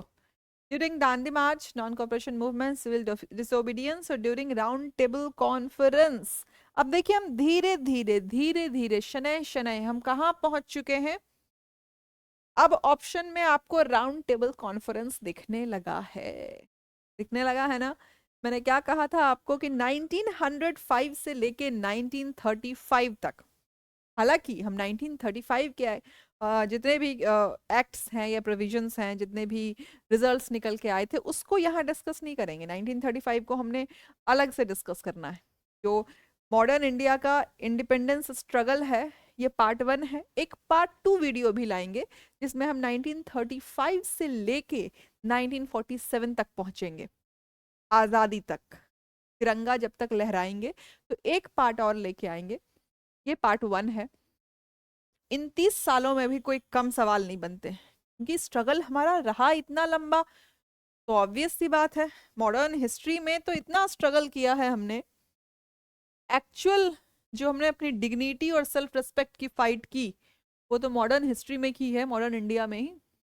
With the failure of 1919 reforms to meet the aspirations of the Indians, the Indian National Congress sought Swaraj or self-government under the leadership of Mahatma Gandhi, जी के गोखले, बाल गंगाधर तिलक, मोतीलाल नेहरू। तो self government किसकी leadership में national Congress क्या था कि मांग की थी? तो उन्होंने मांग की थी महात्मा गांधी की लीडरशिप में। क्या? महात्मा गांधी। आप, आई होप आप डोमिनियन स्टेटस और सेल्फ रूल ये सब समझते होंगे। ठीक है, सवाल क्या है? 1919 के रिफॉर्म्स में to meet the aspirations of Indian National Congress sought Swaraj और self government under the leadership of Mahatma Gandhi. Which of the following statements are not correct regarding the non-cooperation movements in the towns? अब ये आ गया आपका detail वाला question. ये detail question कैसे करते हैं? ओनली नॉट करेक्ट पूछ रहा है, कौन सही नहीं है। क्वेश्चन को एकदम ध्यान से पढ़ेंगे, जितने ध्यान से आंसर टिक करना है, क्वेश्चन को भी उतने ही कंसंट्रेशन से पढ़ना है। बिल्कुल भी जल्दबाजी करने की जरूरत नहीं, बिल्कुल भी जल्दबाजी। I mean each and every word I speak. Examination में 100 क्वेश्चन आए चाहे 150 क्वेश्चन आए, हर क्वेश्चन को और हर ऑप्शन को उतने ही कंसंट्रेशन से पढ़ना है। ठीक है, तो कह रहा है कि कौन सा सही नहीं है? Only the upper caste and the rich took part in the movement. गलत है, बिल्कुल गलत है। पीजेंट्स भी थे वहां पे। The council elections were boycotted even bye justice party of Madras. अब इवन बाय लगाने की यहाँ क्या जरूरत थी? हाँ, जाहिर सी बात है, अगर इवन बाय एक अलग अकेली पार्टी का नाम क्यों दिया गया है? तो गलत है, आपको कंफ्यूज करने के लिए। Thousands of students left government controlled schools and headmasters and teachers resigned and lawyers gave up their practice. This is true. Non cooperation movement में ऐसे ही कॉपरेट किया था सबने। तो थर्ड सही है। तो गलत कौन सा हो गया, 1 और 2। तो ये हमारा आंसर गया। ठीक है, चलिए अगले सवाल पे चलते हैं। Gandhi ji Gandhiji's non-cooperation movement urged people to avoid alcohol. This resulted in a serious loss of revenue for the government. The government of a province circulated a list of prominent individuals who drank alcohol. बताओ, एक list भी दे दिया उन लोगों का जो alcohol पीते हैं, और as a device to persuade people to start drinking again. Name the province, कौन सा प्रोविंस है, बिहार। अगर अभी लिस्ट बनाई जाए तो आपने रिसेंटली गुड़गांव के न्यू ईयर पार्टी को देखा होगा। द एंटायर सिटी, कोई चौक चौराहा, कोई गली मोहल्ला, कोई रास्ता, कोई डिस्क और पब ऐसा नहीं था जहां बेहोश लोग नहीं पड़े थे, है ना। अल्कोहल कंजम्पशन का अभी जो एक नया रूप दिखा है गुड़गांव की न्यू ईयर पार्टी में, was beyond imagination कि how easily we are westernizing ourselves. Who among the following gave up his legal practice during non-cooperation movement? Mahatma Gandhi, Madan Mohan Malviya, तेज बहादुर सप्रू और चित्तरंजन दास। किसने अपना लीगल प्रैक्टिस छोड़ दिया था? चित्तरंजन दास ने। नॉन कॉपरेशन मूवमेंट के दौरान। फैक्चुअल क्वेश्चन अगेन, चलिए। In which state is Chauri Chaura, where in February 1922 a police station was set on fire? जो भी यूपी के बच्चे दिल्ली रहते होंगे या बिहार के बच्चे दिल्ली रहते होंगे, तो आप सब ने चौरी चौरा का स्टेशन भी देखा होगा, है ना। चौरी चौरा का स्टेशन बीच में आता है, जब आप ट्रेन से आएंगे तो ये स्टेशन आप देखेंगे। Due to which of the event Mahatma Gandhi halted the non-cooperation movement? Kakori case, Chauri Chaura, Jallianwala Bagh, Muzaffarpur case. तो चौरी चौरा इंसिडेंट के बाद ही होल्ड कर दिया था। बहुत दुखी हुए थे कि मैं तुम्हें सत्य और अहिंसा सिखा रहा हूँ, तुम यहाँ आग लगा रहे हो पुलिस स्टेशन। कभी कभी वो भी जरूरी होता है। Mahatma Gandhi suspended the non cooperation movement again. The support of public was non satisfactory. Muslim set himself apart from the movement. Repressive measures adopted the British government. The violent incident, वही चौरी चौरा वाली बात है। चौरी चौरा मूवमेंट के बाद ही महात्मा गांधी ने नॉन कॉपरेशन मूवमेंट को suspend कर दिया था। सबने आग्रह किया था, एवरीबडी सेड कि आप इस मूवमेंट को सस्पेंड ना करें, लेकिन कहीं कहीं महात्मा गांधी भी एडमेंट थे। उन्होंने किसी की बात नहीं मानी और उन्होंने नॉन कॉपरेशन मूवमेंट सस्पेंड कर दिया। Which of the following was the major cause to withdraw the non-cooperation movement 1922 by Mahatma Gandhi? Again it was, ये रिपीट क्वेश्चन है, इसको आप छोड़िए। चौरी चौरा वायलेंस। ठीक है, अगले सवाल पे आते हैं कि true sequence of events concerning the postponement of non cooperation movement. अब देखो, ये कहानी अगर समझी हुई है तो इसको तुरंत कर लेंगे, कहानी अगर नहीं समझी हुई है तो फिर दिक्कत है कि क्या हुआ था। पहले पुलिस फायरिंग हुई थी चौरी चौरा में, फिर पुलिस स्टेशन को जाके पब्लिक रिएक्शन में, पहले पब्लिक पे फायरिंग हुई, फिर उस रिएक्शन में क्या क्या जाके पुलिस स्टेशन को जला दिया। ठीक है, पुलिस स्टेशन को जलाने के बाद महात्मा गांधी ने क्या किया, पोस्टपोन कर दिया नॉन कॉपरेशन मूवमेंट को। और एक तो भला काम किया इनने, है ना, उसके रिवॉर्ड में क्या किया, उनको अरेस्ट कर लिया। तो 1 2 3 4 इज द राइट सीक्वेंस। ठीक है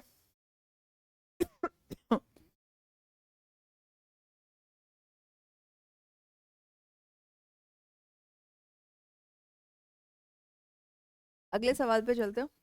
Who among the following had opposed the burning of foreign clothes during non-cooperation movement? Rabindranath Tagore ने कहा था कि जलाओ उलाओ मत भाई। ठीक है, अगले सवाल पे चलते हैं। Which of the following pairs is not correctly matched? 1885 foundation of Indian National Congress, 1905 partition of Bengal, 1909 Morley-Monte reforms, और 1930 non-cooperation movement। Non cooperation movement 1930 की तो बात नहीं है ना, कब की बात है, 1920 की बात है, 1930s में तो हम सिविल डिसोबीडियंस मूवमेंट देख रहे थे। अगले सवाल पे आते हैं, who established Swaraj party in 1923? Mahatma Gandhi, Vallabh भाई Patel, C R Das, Motilal Nehru, B R Ambedkar. 1923 में हम प्रवेश कर चुके हैं। तो स्वराज पार्टी किसने बनाई थी? सी आर दास और मोतीलाल नेहरू ने। आपने स्वराजिस्ट्स और नो चेंजर्स दो नाम सुने होंगे, है ना? हमने इन सबको पढ़ा भी है बहुत डिटेल में जब कॉन्स्टिट्यूशनल डेवलपमेंट्स के एमसीक्यूज को हम सॉल्व कर रहे थे। Swarajist and non no changers. ठीक है, अगले सवाल पे चलते हैं। क्रोनोलॉजिकल ऑर्डर पूछ रहे हैं अगेन। अब यहाँ क्रोनोलॉजिकल ऑर्डर में पता है क्या, जैसे मैं आपको कहती हूँ कि हिस्ट्री में जितने जितना इंपॉर्टेंट फैक्ट को मेमोराइज करना है, उतना ही इंपॉर्टेंट कॉन्सेप्ट्स जानना भी है। अगर आपके पास ना एक नटशेल में पूरी स्टोरी आपको पता है कि क्या क्या हुआ था, तो कई बार अब बहुत ज्यादा नियर डेट्स में अगर ऑप्शन दे दिए, अब जैसे आपको कोई एक डेट को ले लीजिए, कोई डेट हो, अ, एक ही साल के 4 महीने हैं, है ना, 1930 का ही 4 क्वेश्चन, 4 महीने, जनवरी फरवरी मार्च अप्रैल ऐसे दे दिया, तो वहां पे एग्जैक्ट फैक्ट याद होना चाहिए। लेकिन जहाँ मेजर इवेंट्स हैं और उसकी क्रोनोलॉजी आपसे पूछी है, तो वहां क्या पता होना चाहिए अपने को? स्टोरी पता होना चाहिए। अगर स्टोरी पता है और हमें ईयर नहीं भी याद है, तो हम इजिली राइट क्रोनोलॉजी तक पहुंच सकते हैं। ठीक है, तो Lucknow pact, formation of Swaraj party, Jallianwala Bagh massacre और डेथ ऑफ बाल गंगाधर तिलक। अब अभी देखिए, हमने इतने सारे क्वेश्चन किए हैं कि आपको याद हो गया होगा कि लखनऊ पैक्ट कब साइन हुई थी, 1916 में। ठीक है, अब एक बार जब एक भी आंसर हमें पता है, इवन वन आंसर, तो अब एक बार हम ऑप्शन जरूर चेक कर लेंगे, कुछ ना कुछ तो एलिमिनेट हो ही जाएगा। तो देखिए फर्स्ट किस में है, 3 ऑप्शन में फर्स्ट है, तो एटलीस्ट एक ऑप्शन को तो हम एलिमिनेट करने की पोजीशन में हैं। ठीक है, फॉर्मेशन ऑफ स्वराज पार्टी अभी हमने पिछले क्वेश्चन में देखा, इट वाज 1923, 22 भी कहीं कहीं आपको लिखा मिल जाएगा। ठीक है, 1923। जलियांवाला बाग मसैकर कब की बात है? 1919 की बात है। और डेथ ऑफ बाल गंगाधर तिलक उसके बाद होता है। तो चलिए आप देखिए, पहले लखनऊ पैक्ट को रखेंगे फर्स्ट में, फिर रख देंगे जलियांवाला बाग मसैकर को। तो फर्स्ट और थर्ड जहां भी होगा वो आपका बन जाएगा ऑप्शन। अब आप एक चीज को और नोटिस करेंगे कि इतना हम जानते हैं कि जलियांवाला बाग के बाद बनता है Swaraj party, if we know this, तो अगर फर्स्ट के बाद सेकंड और थर्ड नहीं है और सेकंड आ गया है, तो वो ऑप्शन को हम एलिमिनेट कर लेंगे। कैसे? यहाँ फर्स्ट के बाद सेकंड आ गया है, मतलब लखनऊ पैक्ट के बाद सीधे formation of Swaraj party. No, Swaraj party और लखनऊ पैक्ट में बहुत बड़ा डिफरेंस है ईयर्स का। तो दो ऑप्शन हमने ऐसे एलिमिनेट कर लिया। अब हमारी बात कहाँ फंसती है? जलियांवाला मसैकर और डेथ ऑफ बाल गंगाधर तिलक पे। तो अगर इसकी बात देखेंगे आप, तो अगेन व्हाट वी डिड कि 1920 के आसपास बाल गंगाधर तिलक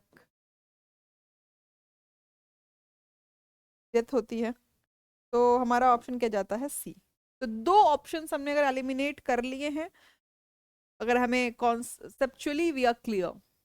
ठीक है, अगर हमें स्टोरी पता है तो हम बहुत कॉन्सेप्चुअली पहुंच सकते हैं यहाँ तक। When Congress leaders condemned the Montagu Chelmsford report, many moderates left the party to form the, बस वही कहानी आ गई। कौन सी कहानी? कि मॉन्टेग चेम्सफोर्ड रिपोर्ट के बाद बहुत सारे मॉडरेट्स ने क्या किया था? Swaraj party, Indian freedom party, independence federation, Indian liberation federation form कर लिया था after this Montague Chelmsford report. ठीक है, उस टाइम उस दौरान भी कांग्रेस के अंदर भी बहुत सारे डिस्प्यूट्स चलते रहते थे, बहुत सारे फ्रीडम फाइटर्स के बीच। The Congress took a critical stand over the Montford, Montford क्या हुआ? मॉन्टेग और चेम्सफोर्ड क्या बन गया? Montford. Montford reforms in 1918 which led to break up with the old moderate remnants Sapru Jaikar Chintamani, who formed the Indian National Liberation Federation, Servants of Indian Society, Swaraj party, more than one of the above. क्या है इसका? वही है, Sapru, Indian national, इन सब सप्रू, जयकर, चिंतामणि, इन सब ने क्या बनाया था? Indian national liberal federation. नेता के नाम भी आपको पता चल गए। ओल्ड मॉडरेट्स कौन कौन थे? Who was the first Indian speaker in the central legislative assembly? कौन थे? हरि सिंह गौर, विठल भाई जे पटेल, वल्लभ भाई Patel, Purushottam? No, it was Vithalbhai J Patel, first speaker legislative assembly. When did Simon Commission visited India? Simon commission कब आता है इंडिया? 1928। 1927 में ही इसकी अनाउंसमेंट हो जाती है, लेकिन आता कब है? 9।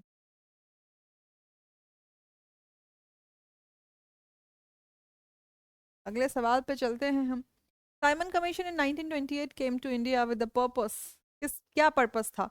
एडमिनिस्ट्रेटिव रिफॉर्म्स के लिए आता था और किस चीज़ के लिए आता था? ये जितने भी कमीशन 10 साल पे आते थे, शुरू से ही आते रहे हैं, किस बात के लिए? Obviously for administrative reforms. ने बनाया था ना कि 10 साल पे आके हम रिव्यू करेंगे, फिर 20 साल किया, फिर 10 साल कर लिया। तो 1930 में उनको आना था, लेकिन वो थोड़ा पहले ही पहुंच गए थे। 1927 से ही बात चलने लगी थी। Who among the following members of Simon Commission belong to Liberal Party? John Simon, Major Attlee, Stephen Walsh, Viscount Burnham? कौन थे इनमें से? Sir John Simon. John Simon belong to liberal party. ठीक है, पूछते हैं ऐसे सवाल, उनको बहुत थोड़ा सा क्रिटिकल बनाना है, तो क्या करेंगे? The Congress boycotted the Simon commission. सही बात है। The Simon commission did not have a single Indian member. This is also the reason. दोनों ही सही है ना, बोथ ए एंड आर। ये कमीशन आप इंडिया के एडमिनिस्ट्रेटिव रिफॉर्म्स के लिए आप लेके आ रहे हैं, एक कमीशन आ रही है ब्रिटिश से, और आपने एक भी इंडियन को उसमें इंक्लूड नहीं किया है। तो भाई रिफॉर्म ला किसके ले रहे हैं?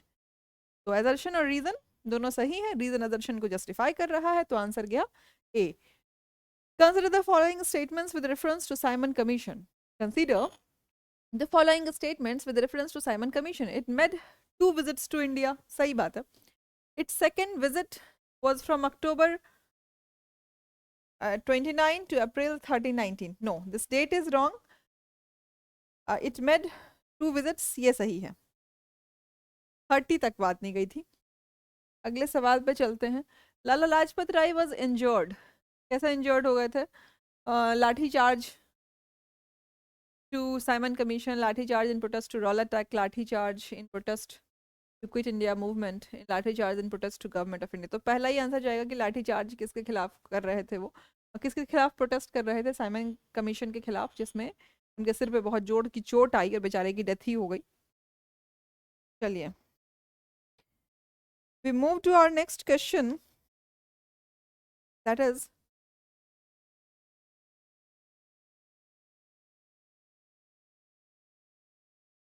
to whom was the title of Punjab Keshri conferred? वही शेरे पंजाब, पंजाब केसरी, ये सब किनको कहते थे? लाला लाजपत राय को। Okay, next our question is Nehru report was prepared by Motilal Nehru, Jawaharlal Nehru? यहीं पे कहानी है। Nehru report was prepared by Motilal Nehru, जहां उन्हें फंडामेंटल राइट्स की बात कर दी थी। ठीक है, को चैलेंज किया गया था इंडियन नेशनल कांग्रेस को कि जो तो आप इतनी इतनी बातें कर रहे हैं, इतना हमारे एडमिनिस्ट्रेटिव रिफॉर्म्स को क्रिटिसाइज कर रहे हैं, तो चलिए आपको हम टाइम देते हैं, आप तैयार करके दिखाइए कि अगर आपके हिसाब से कॉन्स्टिट्यूशन बनता है तो उसमें क्या क्या प्रोविजंस हो रहेंगे। तो मोतीलाल नेहरू ने नेहरू रिपोर्ट तैयार करके दी थी ब्रिटिशर्स को। ठीक है, who among the following has demanded first dominion status for India? सबसे पहले डोमिनियन स्टेटस की मांग किसने की थी? तेज बहादुर सप्रू ने और जयकर ने। ठीक है, डायरेक्ट फैक्चुअल क्वेश्चन है, just memorise it. Next question, with reference to the period of Indian freedom struggle, which of the following were recommended by Nehru report? Complete independence of India, joint electorates for reservation of seats for minorities, provision of fundamental rights for the people of India in constitution। ठीक है भाई, तो Nehru report के जितने भी provisions हैं सारे बहुत इंपॉर्टेंट। कंप्लीट इंडिपेंडेंस की मांग नहीं की गई थी, उस वक्त भी डोमिनियन स्टेटस में ही चल रहे थे। ठीक है, लेकिन ये दोनों बातें थी कि जॉइंट इलेक्टोरेट्स मांगा और रिजर्वेशन मांगा माइनॉरिटीज के लिए, और फंडामेंटल राइट्स की बातें कर दी थी नेहरू रिपोर्ट में। ठीक है, नेहरू रिपोर्ट को ध्यान से पढ़िएगा, जब भी पढ़िएगा जो भी 10 12 13 पॉइंट्स हैं उसको याद रखिएगा। जिन्ना रिपोर्ट भी, जिन्ना के जो 14 पॉइंट्स हैं वो भी बहुत इंपॉर्टेंट हैं, उसको भी याद रखेंगे। जहाँ ऐसा पॉइंट वाइज है उसको एक दो बार पढ़ लेंगे, याद हो जाता है। ठीक है। The radical wing of the Congress party with Jawaharlal Nehru as one of its main leaders founded the Independence for Indian League in opposition to, क्या कह रहा है कि कांग्रेस पार्टी के कट्टरपंथी धड़े ने जवाहरलाल नेहरू के मुख्य नेताओं में से एक के रूप में इंडियन लीग की स्वतंत्रता की स्थापना की थी। किसने की थी? नेहरू रिपोर्ट। नेहरू रिपोर्ट के अपोजिशन में बेटा ही पिता के खिलाफ आ गया था। क्यों? क्योंकि डोमिनियन स्टेटस की बात हुई थी, कंप्लीट इंडिपेंडेंस की बात नहीं, पूर्ण स्वराज की बात नहीं की थी नेहरू रिपोर्ट ने। तो नेहरू जी को क्या करना था? पूर्ण स्वराज की बात करनी थी। तो जवाहरलाल नेहरू ही अपने फादर के खिलाफ आ गए थे। Who of the following was the president of all parties conference held in February 1928? तो 1928 में प्रेसिडेंट कौन थे? M A Ansari, doctor M A Ansari, all parties federation. Next our question is,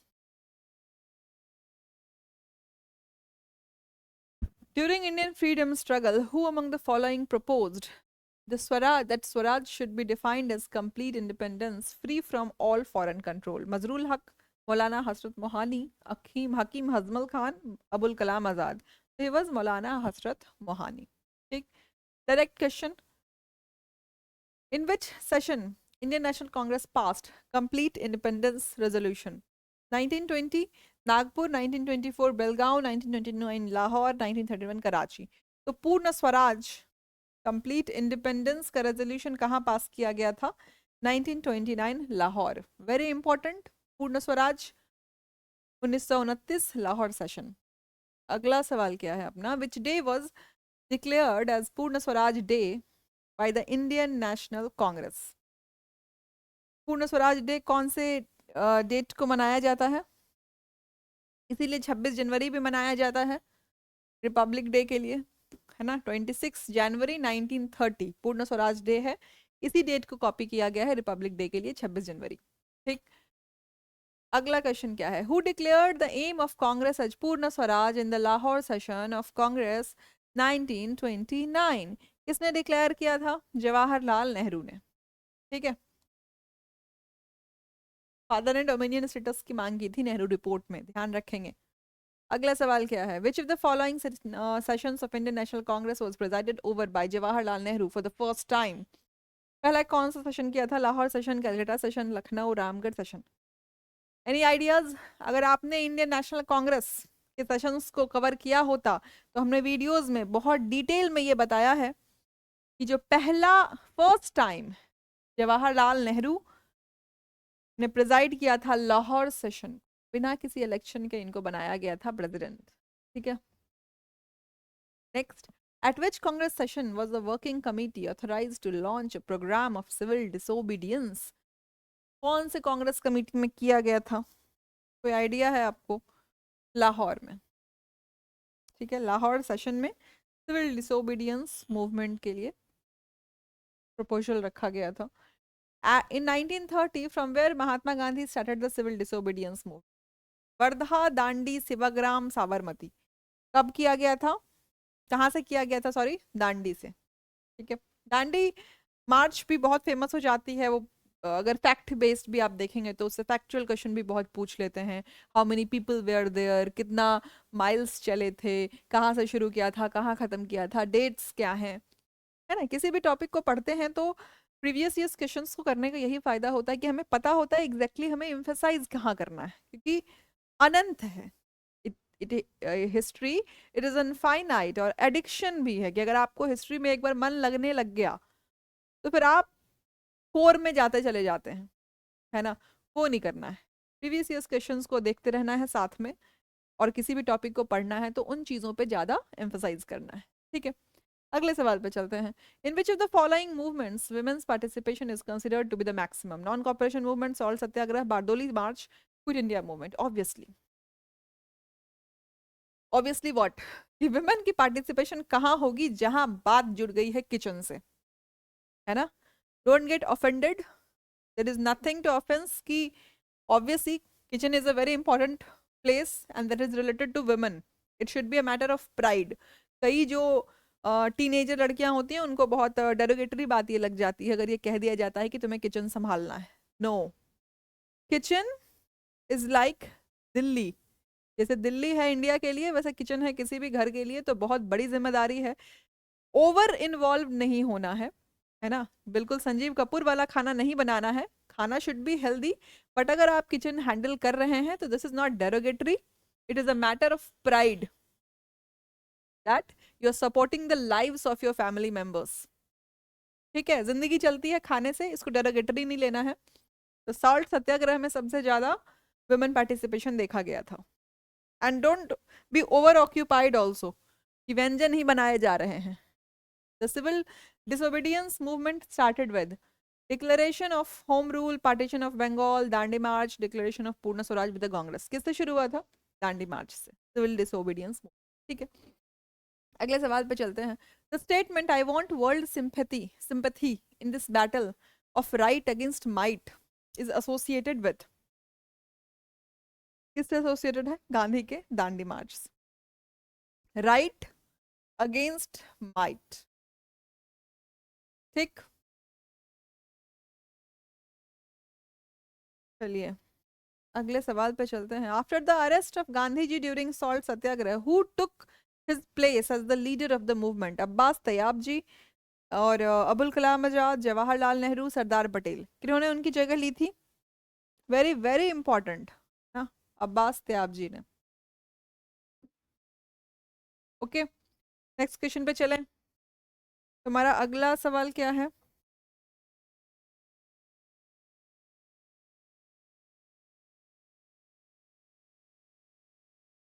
Where was Mahatma Gandhi when a raid was made by Congress volunteers on Dharsana salt depot? Gandhi ji कहाँ थे? Sabarmati jail में? वहीं तो थे.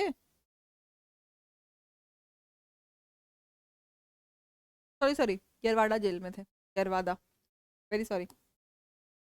चलिए अगले सवाल पे हम चलते हैं कि Gandhi ji stayed the foreign journalist in his Sabarmati ashram during Dandi march. He was Webb Miller थे, लेकिन इस क्वेश्चन के लैंग्वेज में ना थोड़ा सा प्रॉब्लम है. Stayed the foreign, stayed with शायद मिसिंग है यहाँ पे. मैनेज, वेब मिलर थे जो उनके साथ रुके थे. ठीक है, साबरमती आश्रम में.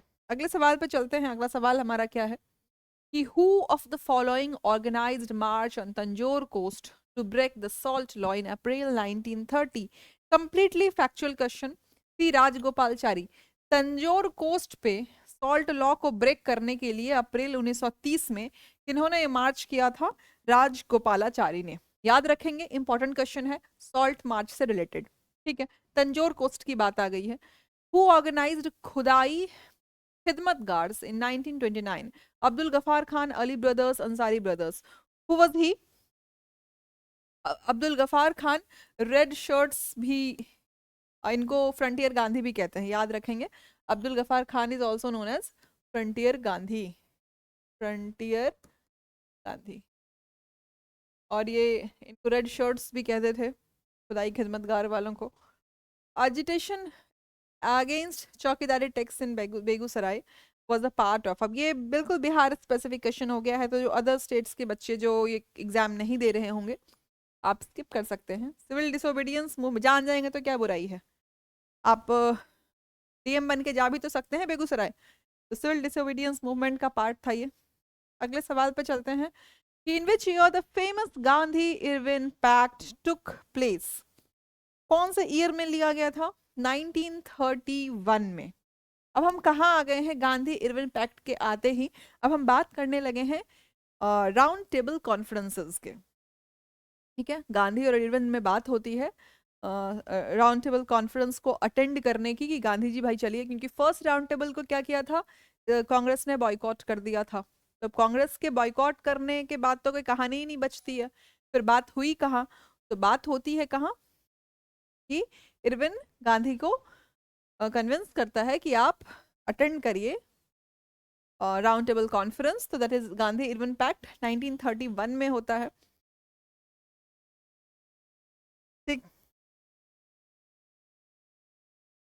चलिए अगले सवाल को देखते हैं। The main purpose of Gandhi Irwin pact, main purpose क्या रहा था गांधी इरविन पैक्ट का? कि Congress, to make the participation of Congress easier in round table conference. Obviously यही रहा था क्योंकि कांग्रेस बॉयकॉट किए जा रही थी। चलिए तो अब बाद के ऑप्शंस नहीं पढ़ते हैं, अगले ऑप्शन पे चलते हैं कि among the following whose adjournment was proposed in Gandhi Irwin pact, non cooperation movement, Khilafat, round table conference, civil disobedience movement. किसकी एडजर्नमेंट की बात करेंगे? ऑब्वियसली जो मूवमेंट चल रहा होगा, है ना। तो 1930 के आसपास कौन सा मूवमेंट चल रहा था? सिविल डिसोबीडियंस मूवमेंट चल रहा था। तो सिविल डिसोबीडियंस मूवमेंट की ही बात करेंगे, ठीक है। इसी के एडजर्नमेंट की बात कर रहे थे। Who among the following drafted the resolution on fundamental rights for Karachi session of Congress 1931? Karachi session की बात कर रहे हैं, कह रहे हैं किसने ड्राफ्ट किया था फंडामेंटल राइट्स का रेजोल्यूशन? महात्मा गांधी, पंडित जवाहरलाल नेहरू, डॉक्टर राजेंद्र प्रसाद और B.R. अम्बेडकर। तो फंडामेंटल राइट्स की बात किसने की है? एक बार बात कर ली गई थी, कब?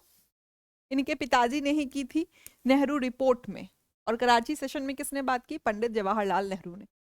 Next, our question is, which of the following had regarded the Karachi session of Indian National Congress as the pinnacle of Mahatma Gandhi's popularity and prestige? Subhash Chandra Bose, he literally respected Mahatma Gandhi a lot. लेकिन ये जरूरी नहीं है कि जिसको आप बहुत ज्यादा रिस्पेक्ट कर रहे हैं रिटर्न में भी आपको उतना रिस्पेक्ट मिल जाए। आइडियोलॉजिकली महात्मा गांधी सुभाष चंद्र बोस के हमेशा खिलाफ थे।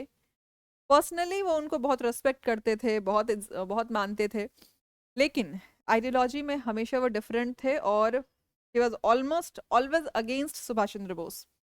So next our question is, select the correct chronological order of the following events connected with India's struggle for independence from the code given below.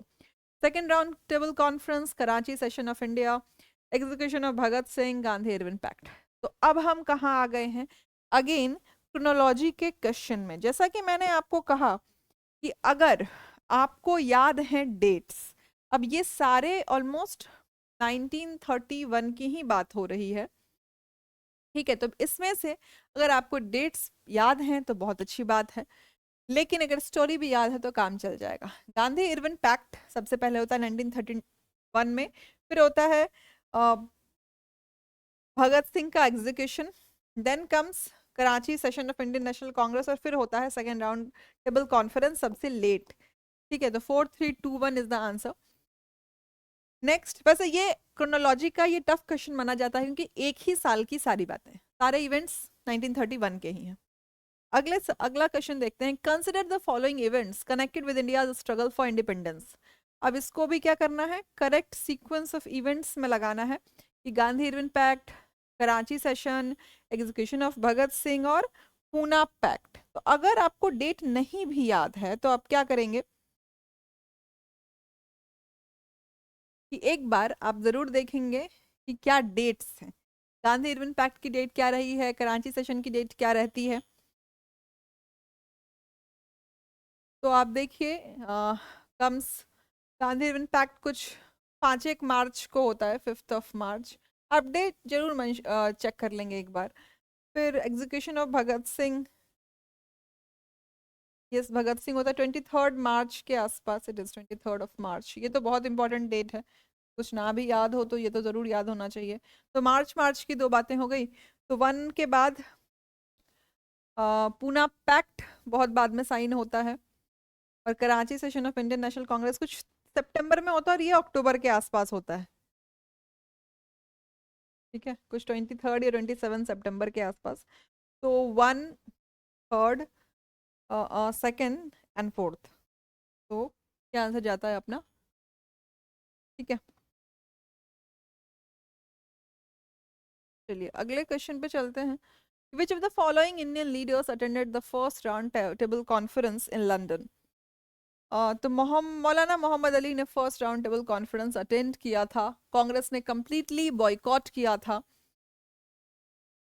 Next question क्या है, which of the following leaders participated in second round table conference? Mahatma Gandhi, Sarojini Naidu, Madan Mohan Malviya और मौलाना आजाद। तो किन्होंने किया था? महात्मा गांधी, सरोजिनी नायडू, मदन मोहन मालवीय, इन तीनों ने किया था। ठीक है, अबुल कलाम आजाद ने नहीं किया था। नेक्स्ट क्वेश्चन क्या है अपना, who among the following had not participated in the second round table conference? Mahadev Desai, Pyarelal Nayyar, Madan Mohan Malviya और जवाहरलाल नेहरू। तो हु हैड नॉट पार्टिसिपेटेड, किसने पार्टिसिपेट नहीं किया था? तो जवाहरलाल नेहरू ने तो नहीं ही किया था। ठीक है, सॉरी कौन सा पूछ रहा है, second round table conference, I am sorry. Mahadev Desai, Pyarelal Nayyar, Madan Mohan Malviya और मदन मोहन मालवीय ने बिल्कुल किया था। और जवाहरलाल नेहरू, जब गांधी जी ने किया था on the basis of Indian National Congress, Jawaharlal Nehru ने नहीं किया था। It was correct. ठीक है, who among the following leaders did not participate in the second round table conference? Again that same kind of question, महात्मा गांधी ने किया था, सरोजिनी नायडू ने किया था, मदन मोहन मालवीय ने किया था, डॉक्टर राजेंद्र प्रसाद ने नहीं किया था सेकंड राउंड टेबल कॉन्फ्रेंस को अटेंड। ठीक है, चलिए अगले सवाल पे चलते हैं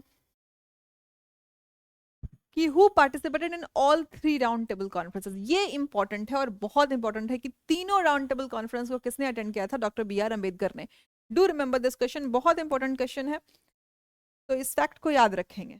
Which one of the following round table conferences was represented by Indian National Congress? अभी आपने देखा कि गांधी इरविन पैक्ट भी साइन हुआ था, सेकंड राउंड टेबल कॉन्फ्रेंस। ठीक, Who among the following issued the Communal Award? Ramsay McDonald, Baldwin, Chamberlain और Winston Churchill. तो किसने किया था?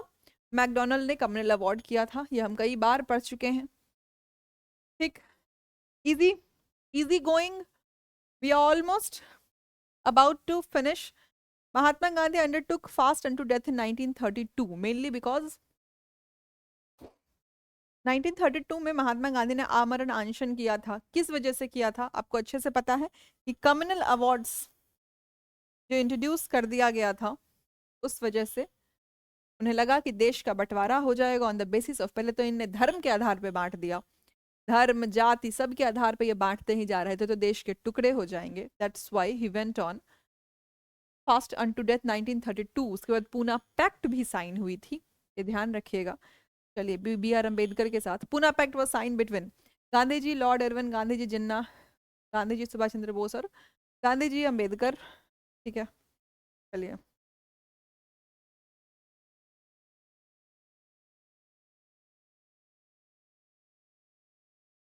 सितंबर 24 सितंबर को ये साइन हुआ था। After Poona pact Harijan Sevak Sangh was established, its president was, Harijan Sevak Sangh के प्रेसिडेंट कौन थे? घनश्याम दास बिरला, जीडी बिरला। देखिए तब से ये लोग इन द स्टोरी हैं, being merchants and being big businessmen. Who among the following was the first president of All India Anti-Untouchability League, later changed to Harijan Sevak समाज? वही क्वेश्चन आ गया ऑलमोस्ट, तो रिपीट है, जस्ट मिस इट, कई बार हो जाता है। ठीक है, अलग all India depressed class league was established by B R Ambedkar, Babu Jagjivan Ram, N S Kajolkar, Mahatma Jyotiba Phule. तो ये बाबू जगजीवन राम का था all India depressed classes league. ठीक है, ध्यान रखेंगे बाबू जगजीवन राम का नाम। The Congress socialist party was founded in 1934। किसने एस्टैब्लिश किया था socialist party? Congress socialist party. Jawaharlal Nehru, Vinoba Bhave, Jawaharlal Nehru, Prakash Narayan, Jayaprakash Narayan और आचार्य नरेंद्र देव, अशोक मेहता एंड डॉक्टर राजेंद्र प्रसाद। तो किन्होंने किया था? जयप्रकाश नारायण और आचार्य नरेंद्र देव 1934 में कांग्रेस सोशलिस्ट पार्टी को फाउंड करते हैं। ठीक है, तो I think these were the questions.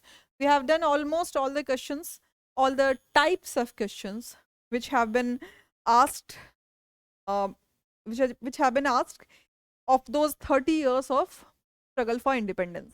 1905 से लेके 1934 मानेंगे, 1935 तो और हम आगे चलेंगे। 1934 का भी ये लास्ट क्वेश्चन हमने किया कांग्रेस सोशलिस्ट पार्टी के गठन का। ठीक है, तो तकरीबन हमने 30 साल के इंडिपेंडेंस फॉर स्ट्रगल के क्वेश्चंस के वैरायटीज को देख लिया है। एक और सेशन मैराथन हम लेके आएंगे जो 1935 से लेके 1947 की आज़ादी तक के सारे वैरायटीज ऑफ क्वेश्चंस को हम फैक्चुअल एंड कॉन्सेप्चुअल कर लेंगे। कॉन्सेप्ट की स्टोरी सुन लेंगे और फैक्ट्स तो याद होने बहुत ज़रूरी है। ठीक है, आई होप आपको ये सेशन पसंद आया होगा, तो सेशन को लाइक करिए, चैनल को सब्सक्राइब करिए और शेयर भी करिए कि हमें मोटिवेशन मिले कि ज़्यादा से ज़्यादा लोग देख रहे हैं, तो हम और नंबर ऑफ वीडियोज़ को बनाते रहें। Thank you so much, see you in the next session.